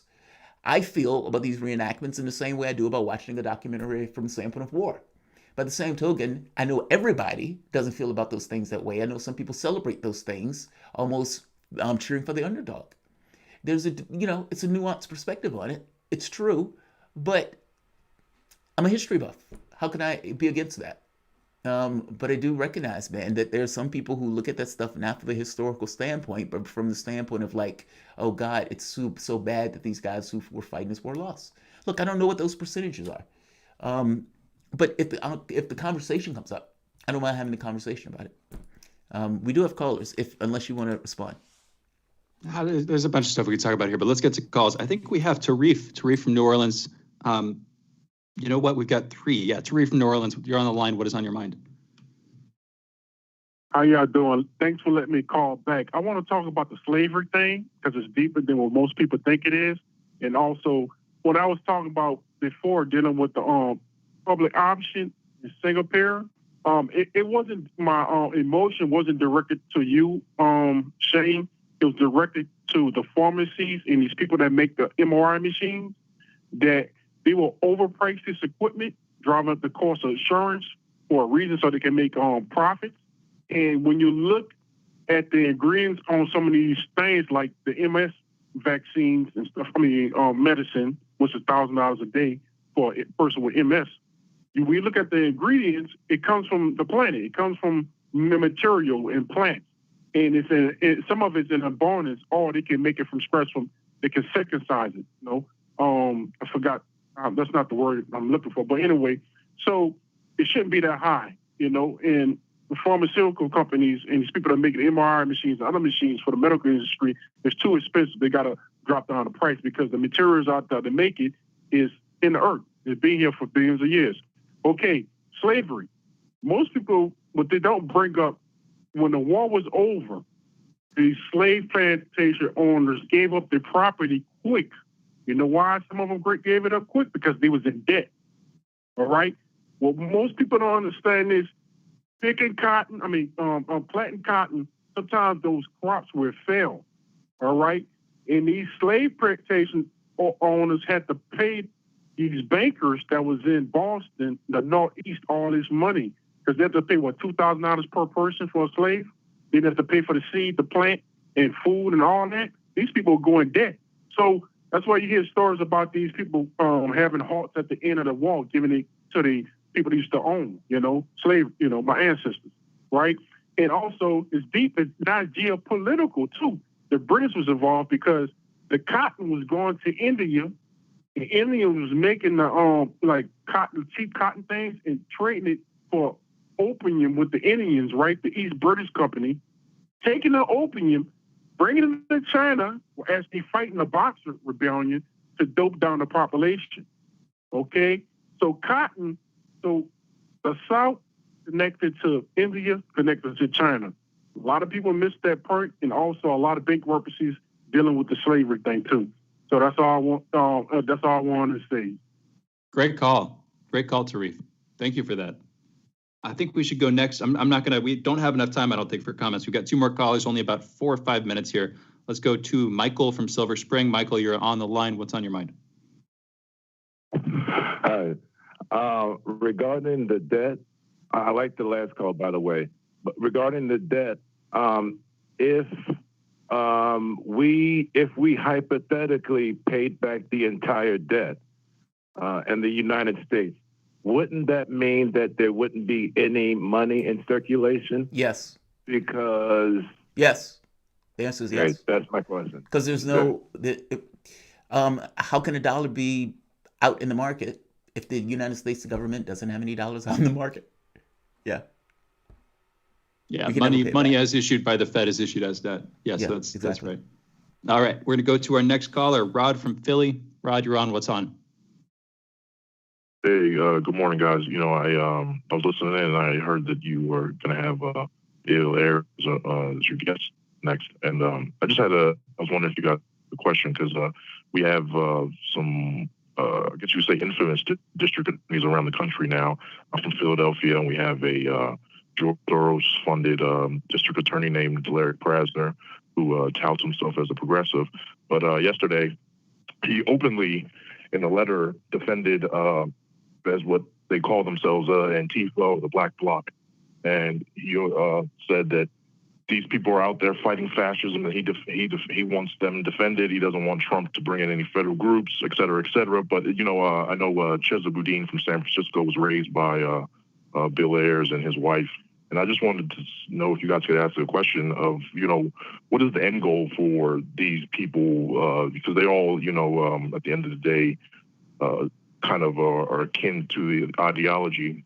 I just wanted to know what was the end goal. I know they want to abolish prisons, which is very dangerous for a country to even think about, and other goals like that. But I just want to know what was the exact end goal for people like Chesa Boudin, Larry Krasner, and we have Ms. Gardner in St. Louis.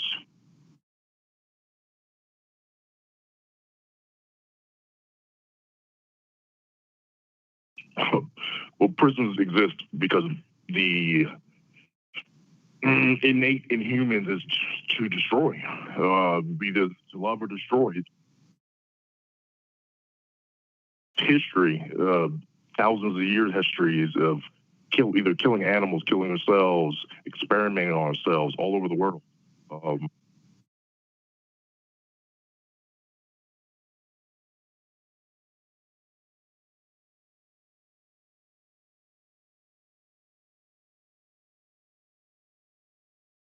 Well, but I mean, Jamarl, man, you're asking him a pretty broad question about something that nobody has ever seen before.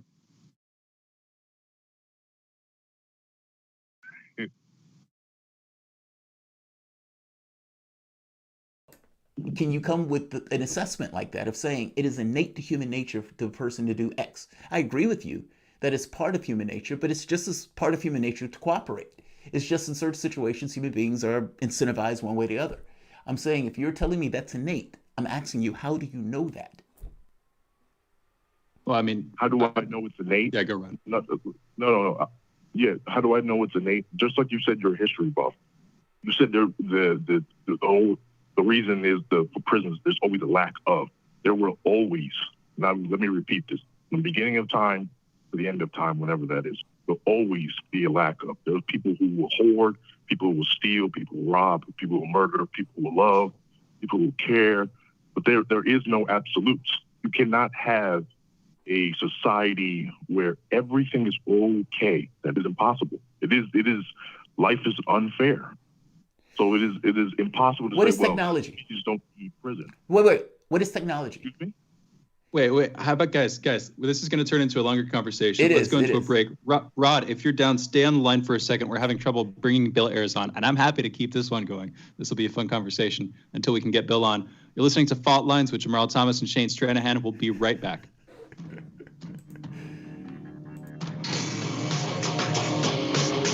Fault lines. Tough questions are the most powerful weapon we have. As long as you have questions, we'll keep asking.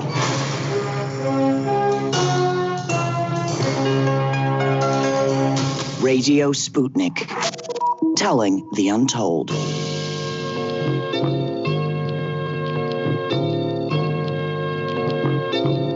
What's the most important hour of the day? It's the Critical Hour with Dr. Wilmer Leon. On this show, we don't just deliver the latest headlines, we divide the real from the fake. Tune in to hear from some of the most brilliant political minds of today, get in-depth news and analysis that goes beyond the surface and dig straight into the details. Set your clock to the Critical Hour for a news perspective unlike any of those other guys. Tune in to the Critical Hour with Dr. Wilmer Leon, weekdays 6 to 7 p.m. Eastern, and catch us on Facebook Live. You're listening to Radio Sputnik.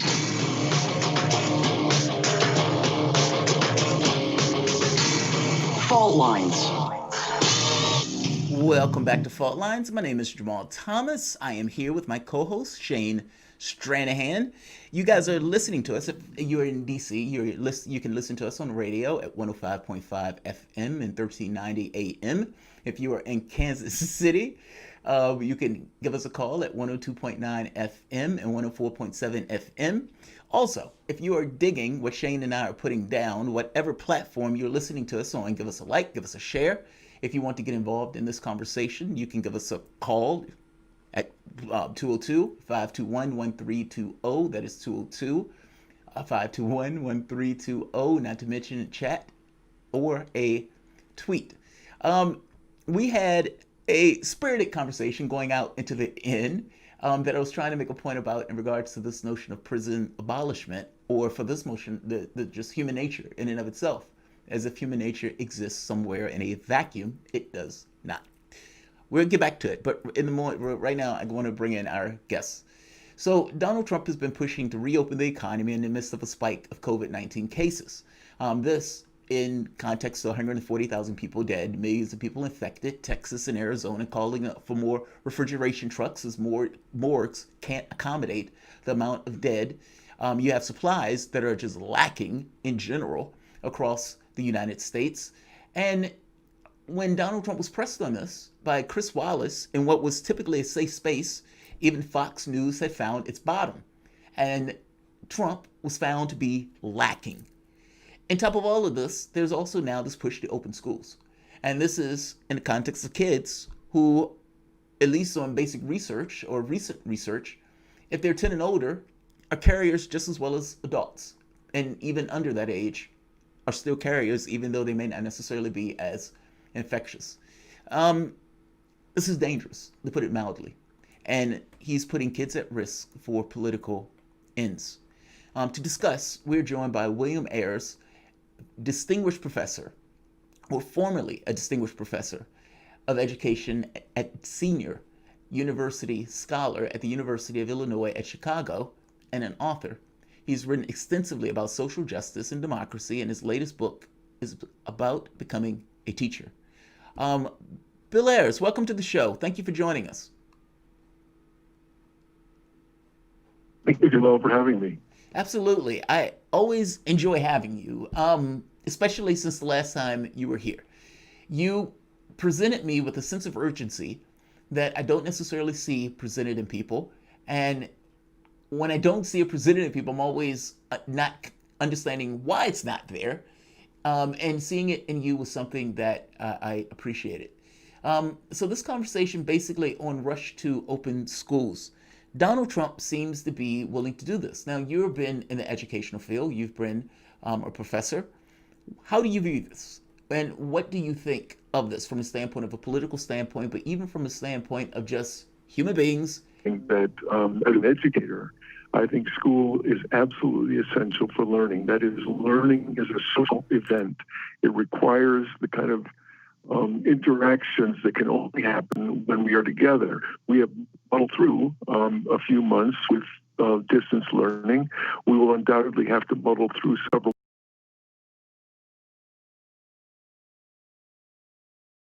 and reopen them in a way that real learning can take place. Here's the problem, two problems. First, in order to open the schools, you have to suppress the virus. That's step one.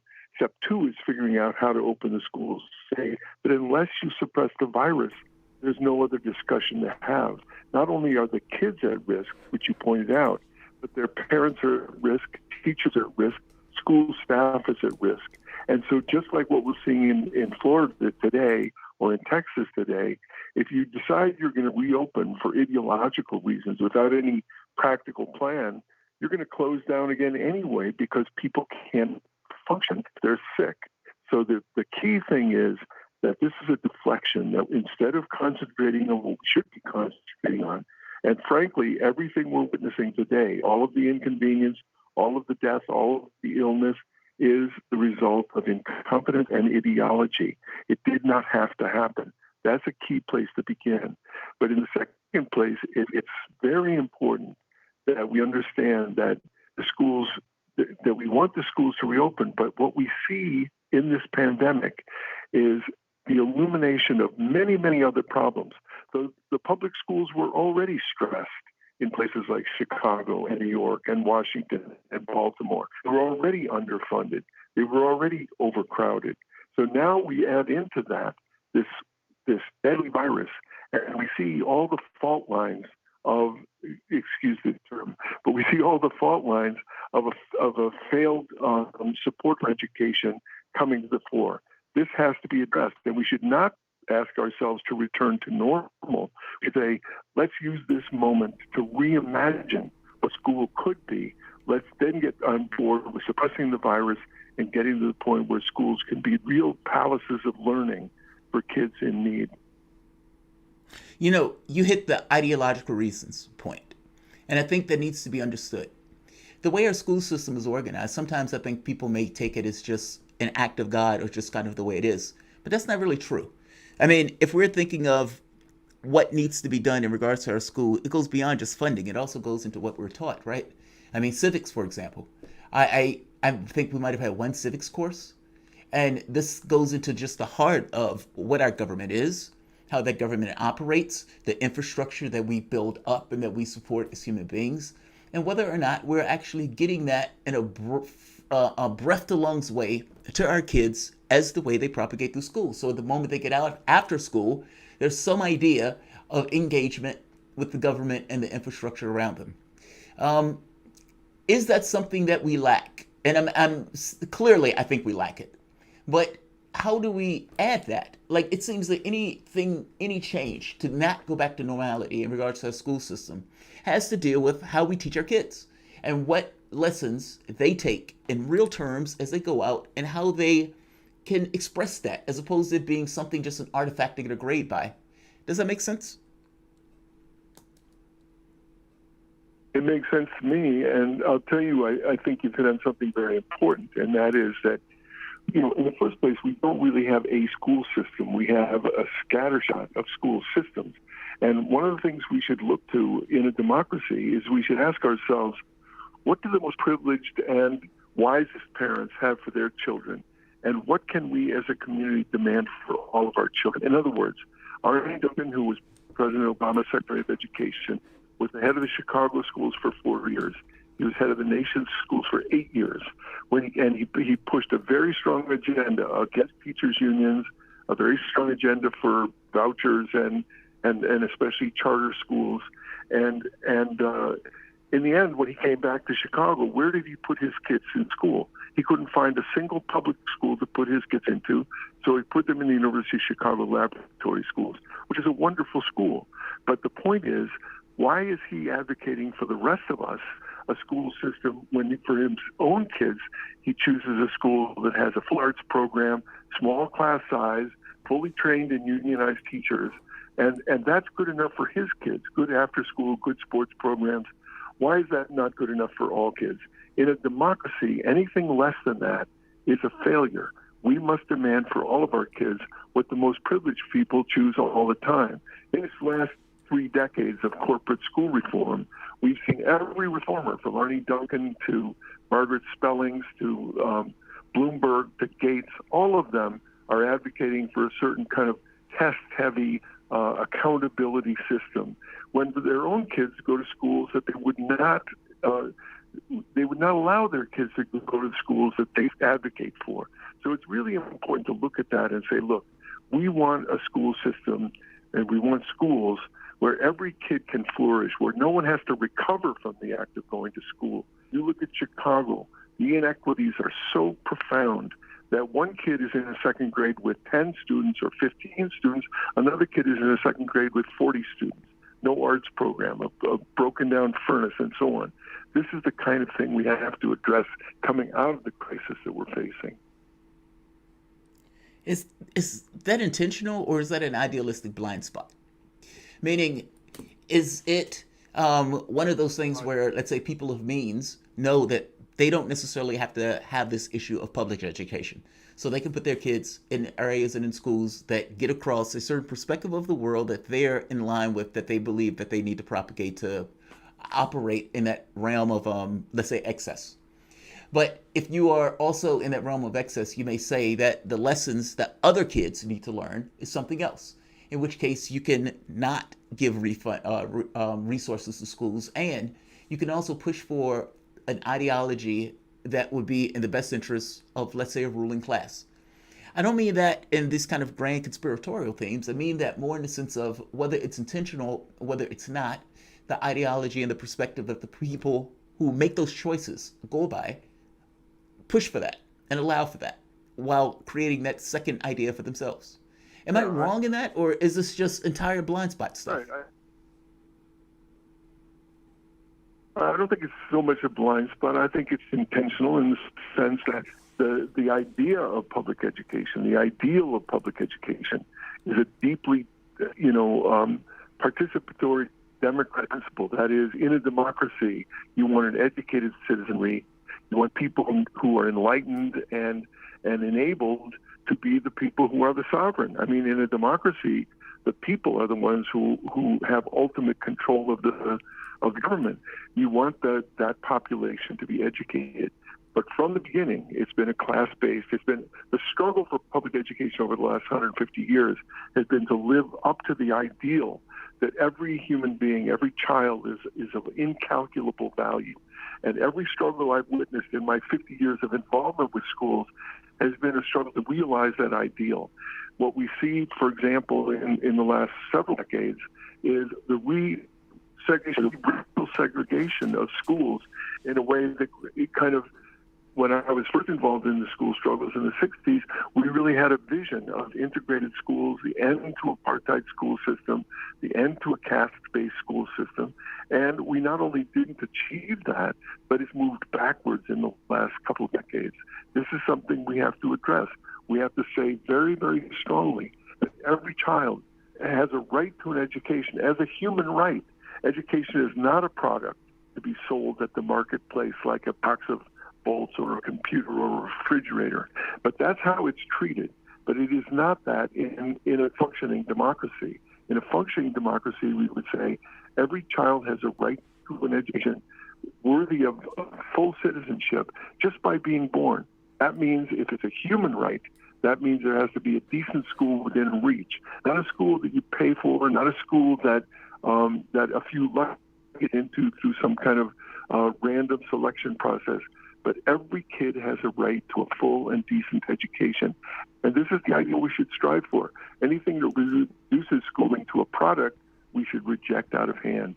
We should resist it, and we should move forward the idea that education is a human right. We're joined by William Ayers, formerly Distinguished Professor of Education and Senior University Scholar at the University of Illinois at Chicago, and author. We will be back with Ayers in a moment. This is Thomas and Stranahan. You're listening to Fault Lines. Back in a moment.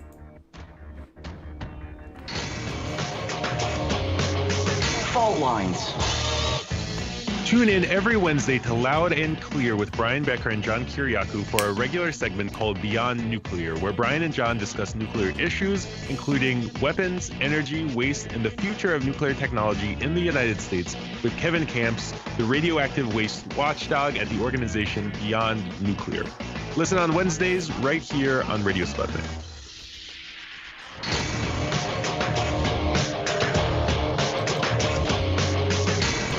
Fault Lines. And we're back. You're listening to Fault Lines with Thomas and Stranahan. We're joined now and in the last segment by William Ayers. Bill Ayers, as he's popularly known, he's formerly a Distinguished Professor of Education and Senior University Scholar at the University of Illinois at Chicago. He's also a longtime author. He's written extensively about social justice, democracy, and education. His latest book, About Becoming a Teacher. We're kind of continuing a conversation we had actually the last time we had Bill on. Right at the end, we started to get into the topic of education. We're bringing that back up, and I'd like to continue that through. I was mostly unschooled when I grew up. I was about 12, 13 years old. I didn't have too many friends, so I decided to go into public schooling. I went into a bit of 7th grade, 8th grade, then I dropped out early 9th grade, went to community college. Anyway, that's sort of laying out my background there, because obviously that background is going to influence sort of my perspective on these things and the conversation we have about these issues. I'm curious. So I kind of want to get into this a little bit, but I don't know where to start, because I don't know exactly what we're going to disagree about or what we're going to agree about, but we'll hopefully figure that out as we go through it. I'll put it like this. I'll look at it technologically. We have so many resources. We have so much information out there. The internet as a tool is obviously primarily a means of spreading information instantaneously. You can replicate things for free. And not just information, but through that communication, you get communities of people. These look like social networks. Anyway, it seems like there could be a big educational revolution. We saw some of this stuff with the massive online courses, things like Khan Academy, these various centers of sort of dissemination where they'd have these track courses mirroring the syllabus that you'd get if you were going through a course at college, and they would take you on a sort of linear tracked path through each of these things. It seems to me like we could have another better educational revolution that does the best of both worlds, that both provides information that's easily replicable, provides maybe a non-track, maybe a dynamic path for each student to learn at their own pace about the things that interest them the most. And on the other hand, you have that sort of automated system. On the other hand, you could also have a sort of network of teachers, both in person and online, who are bringing people up to speed. Now, I could see that system working. But that's not exactly what I want to focus on. We could get into that a little bit. That's kind of a tangent, but here's where I'm going with that. I could see that working either as a private system or as a public system or as some mixture of the two, or as a sort of free and open source network that brings people together. Now, in my opinion, that last one is the most idealistic, but it sounds like the best option available. If you had teachers, communities of people who came together, provided free services online, and then worked with people around the country, maybe around the globe, to educate people on a person-by-person basis, that seems like a resolution for a lot of the problems we've had in our education system, a lot of the problems you're talking about, segregation in the caste system. There's also this problem of segregating people by age, how that's kind of unnatural and doesn't reflect how our society works or could work or should work. There are all these different sides of that, but broadly, I'm going in a direction there, Bill. What's your take on that set of ideas and that set of responses to the problems in the education system right now?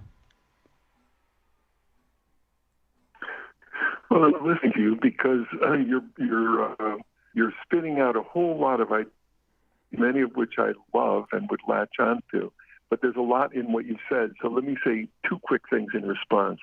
One is, if education were about the transmission of information and the transmission of information alone, then sure, MOOCs would make sense and online learning would make sense and so on. But the idea that this is somehow new is nonsense. We've had books for centuries, and books have information. And if the whole point were get your information, fine, learn to read and read a book. You want to know about physics, read a book. It's that simple. The technology is there, but actually that's not what education is about, and that's where we fall down. I think it's very important to understand that education is a social learning event that we get together and we learn all kinds of things. It's not simply a matter of the amount of information you take in. A matter of how you process that, how you make sense of it, how you integrate it into your lived experience. So one of the things that is difficult about, really going too far with the idealistic images of what you imagine education could be, is you have to open your eyes and take a hard look at our society. So when people say in Chicago, oh, kids should learn from home, excellent. We have thousands of unhoused kids in Chicago. Thousands. How do you do homeschooling when you don't have a home? Not only that, we have tens of thousands of kids with no computer, no access. Okay, Lady Bountiful comes and gives you a computer. They also don't have access to the internet. So we're dealing with a situation which would not only increase inequities, but would drive kids who are on the margins already into an absolutely hopeless state. So what we need to understand to begin is, number one, education is a human right, not a product. Number two, every kid should have access to a decent facility, a decent, fully trained group of teachers, peers who are learning alongside of them, and this is critical. Let me make a third point as a college professor. I mean, you could say, for example, why should we bother with a course on Shakespeare? I mean, you can read Shakespeare in a book. Not only that, because of the internet, you could get the best lecture ever given on Romeo and Juliet. And that's absolutely a myth, because there is no best lecture on Romeo and Juliet. And encounter Romeo and Juliet or King Lear or Charles Dickens or a zillion other people, that encounter is different every time. And you're old enough to know that if you read Moby Dick when you were 16 and you read it again when you were 26, it had an entirely different meaning. Why did it? Because literature and great ideas are also formed within an interaction with human. It's not a matter of kind of getting the best and then cramming it into the empty heads of kids. It's a matter of an interactive process where kids raise themselves. I actually look at your brief outline of your own experience, and I admired it. And you didn't have to go to the kind of rigid, insane school system that we had, and you dropped out very early and you went to community college. I think I recommend that. I often argue to my grandchildren that they should skip high school and go directly into life. High school, the way it's configured now, is such a distortion education could be. But I don't want to go the whole route of saying everything is individual, everything is online. It's just about information. It's not just about information. When you think of the incalculable value of every human being, and then you think of the kids to experience and learn, things like joy, compassion, sharing, love, curiosity, imagination. These are things that you don't get from reading a book. You get them from your lived experience with things in community. We're 100%. Yeah, we're on 100% on the same page. Thank you for sort of extending yourself out to my end. I really appreciate what you were saying there. Everything you said there, I agree with. I'll just put it like that. I sort of played up the information side of things just because that's something that the internet can easily provide. It can provide the automation. It's free. It's cheap. I get that, but that's not the most important part of education. If it were, like you were saying, we could just read a book. The most important part is that interaction. Now, it's best if that interaction is in person. It's a lot of conversation we could have as it relates to the coronavirus stuff. But I actually want to step back slightly and talk about this from a broader perspective. There's a lot of importance to that in-person interaction, but there's a lot of importance in general in having that feedback, not just with life. You were talking about getting into life, getting kids into life early so that they have that sort of feedback loop with reality, and they're making their own decisions, they're feeling their own emotions, they're coming up with their own ideas. That's incredibly important. But also, if they have a tutor, if they have somebody who's more knowledgeable about subjects they're trying to learn, that they have that feedback loop too, where they can learn from people. Now, here's where I'm going with this. Here's my question. I've had a problem for a long time with various centralized institutions of any sort, just because you look into them, you look at the incentives, things break down, the center cannot hold, and sooner or later they start to unravel, they decay, and then things sort of come apart at their seams. I see that happening with the education institution, and with the array of educational institutions across our country, but broadly our education system in general. What I'm wondering is, can we do what you're describing? Can we get this better system that actually does invigorate people's minds and emotions on a deeper level? Can we get that through a centralized education system? If so, how do you see that working? And if not, how would you try to pursue that on a local, smaller level so that you have, various confederations of schools who are each kind of doing their own thing, but all doing it on their own terms, and all, again, ideally doing as good a job as they can at actually educating people in the real sense of the word? What's your take on those issues, Bill?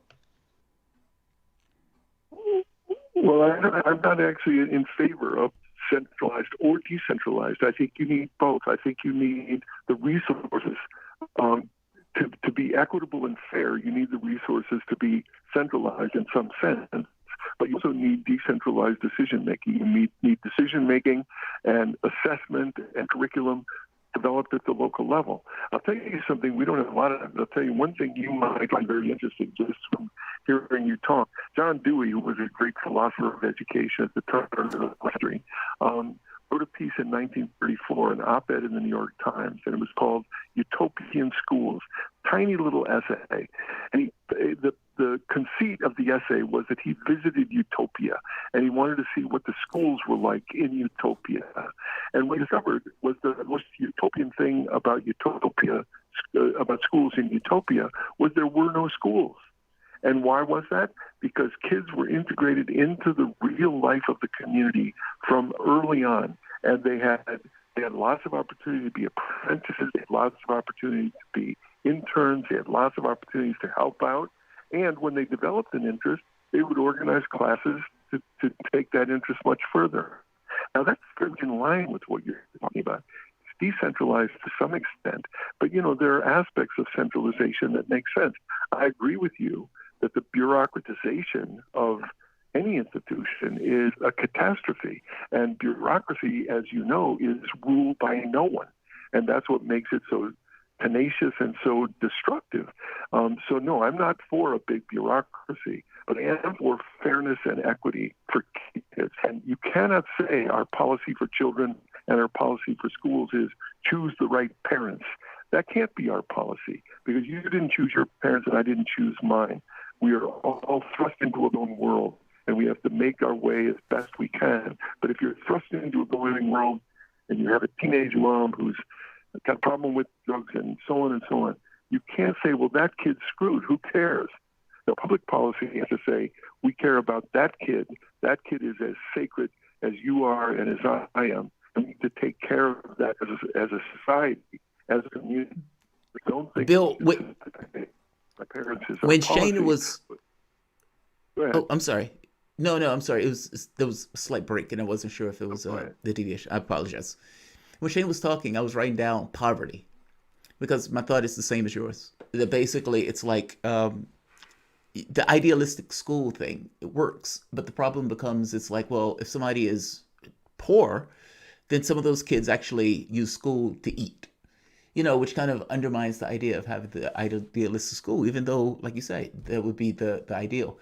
I think part of the problem, and tell me if I'm wrong, is that the ideal for schools, for kids, is accepted as truth when it's not the real thing. Meaning the notion that kids are valuable and kids are precious and everything else kind of falls away to the reality that we don't treat them as such. And that because of such, we defund the schools. The schools aren't necessarily given the money and the resources that they need. There's not that much variety in schools in the way that we're thinking of, in the way that Shane is talking about and you're talking about, that those things are kind of deprioritized because they're not necessarily paid that much attention to. For 30 seconds, how do we go forward in doing anything, even if it's just a tick to the better as constructive? You're exactly right. And this is what I'm saying. You have to open your eyes and look at the schools as they are. But let me return to one thing. What did the privileged have for their kids? They always have schools with low class size. They always have schools with a full arts program. Nobody who sent their kid to Harvard or Yale is saying, oh, let's just do MOOCs. Nobody's saying that. They want the kids to have the experience of going to Harvard or Yale. Why is it in a city like New York that there are 5 good high schools, there are 55 good high schools? Why are kids competing to get into Peter Stuyvesant or music and art when every school should be a palace of learning? We can do it. It's idealistic, but we haven't chosen to do it. We can. Thank you, Bill. We ran out of time. We always do. We'd love to have you back on soon. Great conversation. For everybody who's been listening, you've been listening to the voice of Bill Ayers. We'll be back tomorrow. Another great show coming up tomorrow, Fault Lines with Thomas and Stranahan.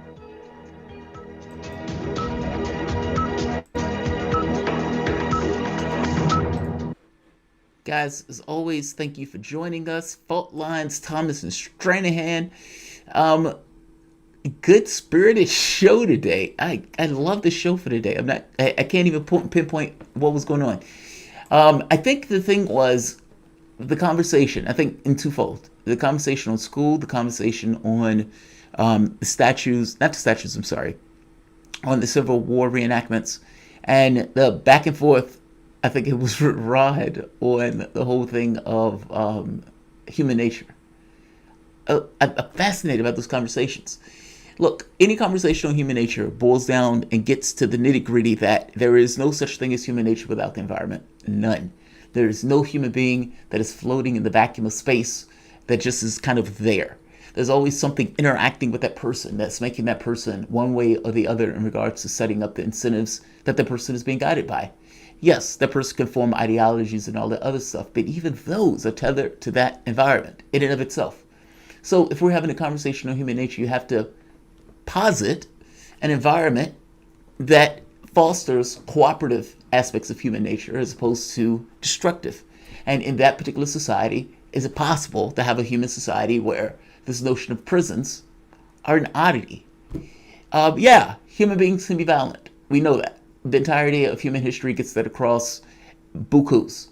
But is it also possible for human nature to get to the point where there is excess, where technology offers a certain freedom of excess that is not necessarily being tethered to just kind of a body of the 1% that owns it, in which case it put a spigot on everything and puts a meter on it so you have to use it? No. Is it possible for it not to be that way? And the answer, of course, is yes, it is. Infinitely so. How do you get there? I have no idea. But is it possible? Yes. Even if it's moving a tick further in that direction, intentionally so. We don't do that. We don't even try to do that. And the course of human history was not that.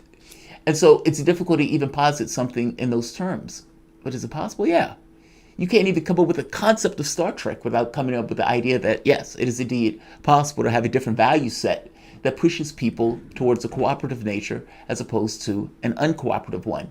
And that creates incentives based on working together in order to achieve those type of objectives and coming up with this kind of world. That's not utopia at all. Utopia doesn't exist in any real terms. Your environment is going to determine how you guys behave. I'm making the point that you can create an environment that fosters certain ideals over others.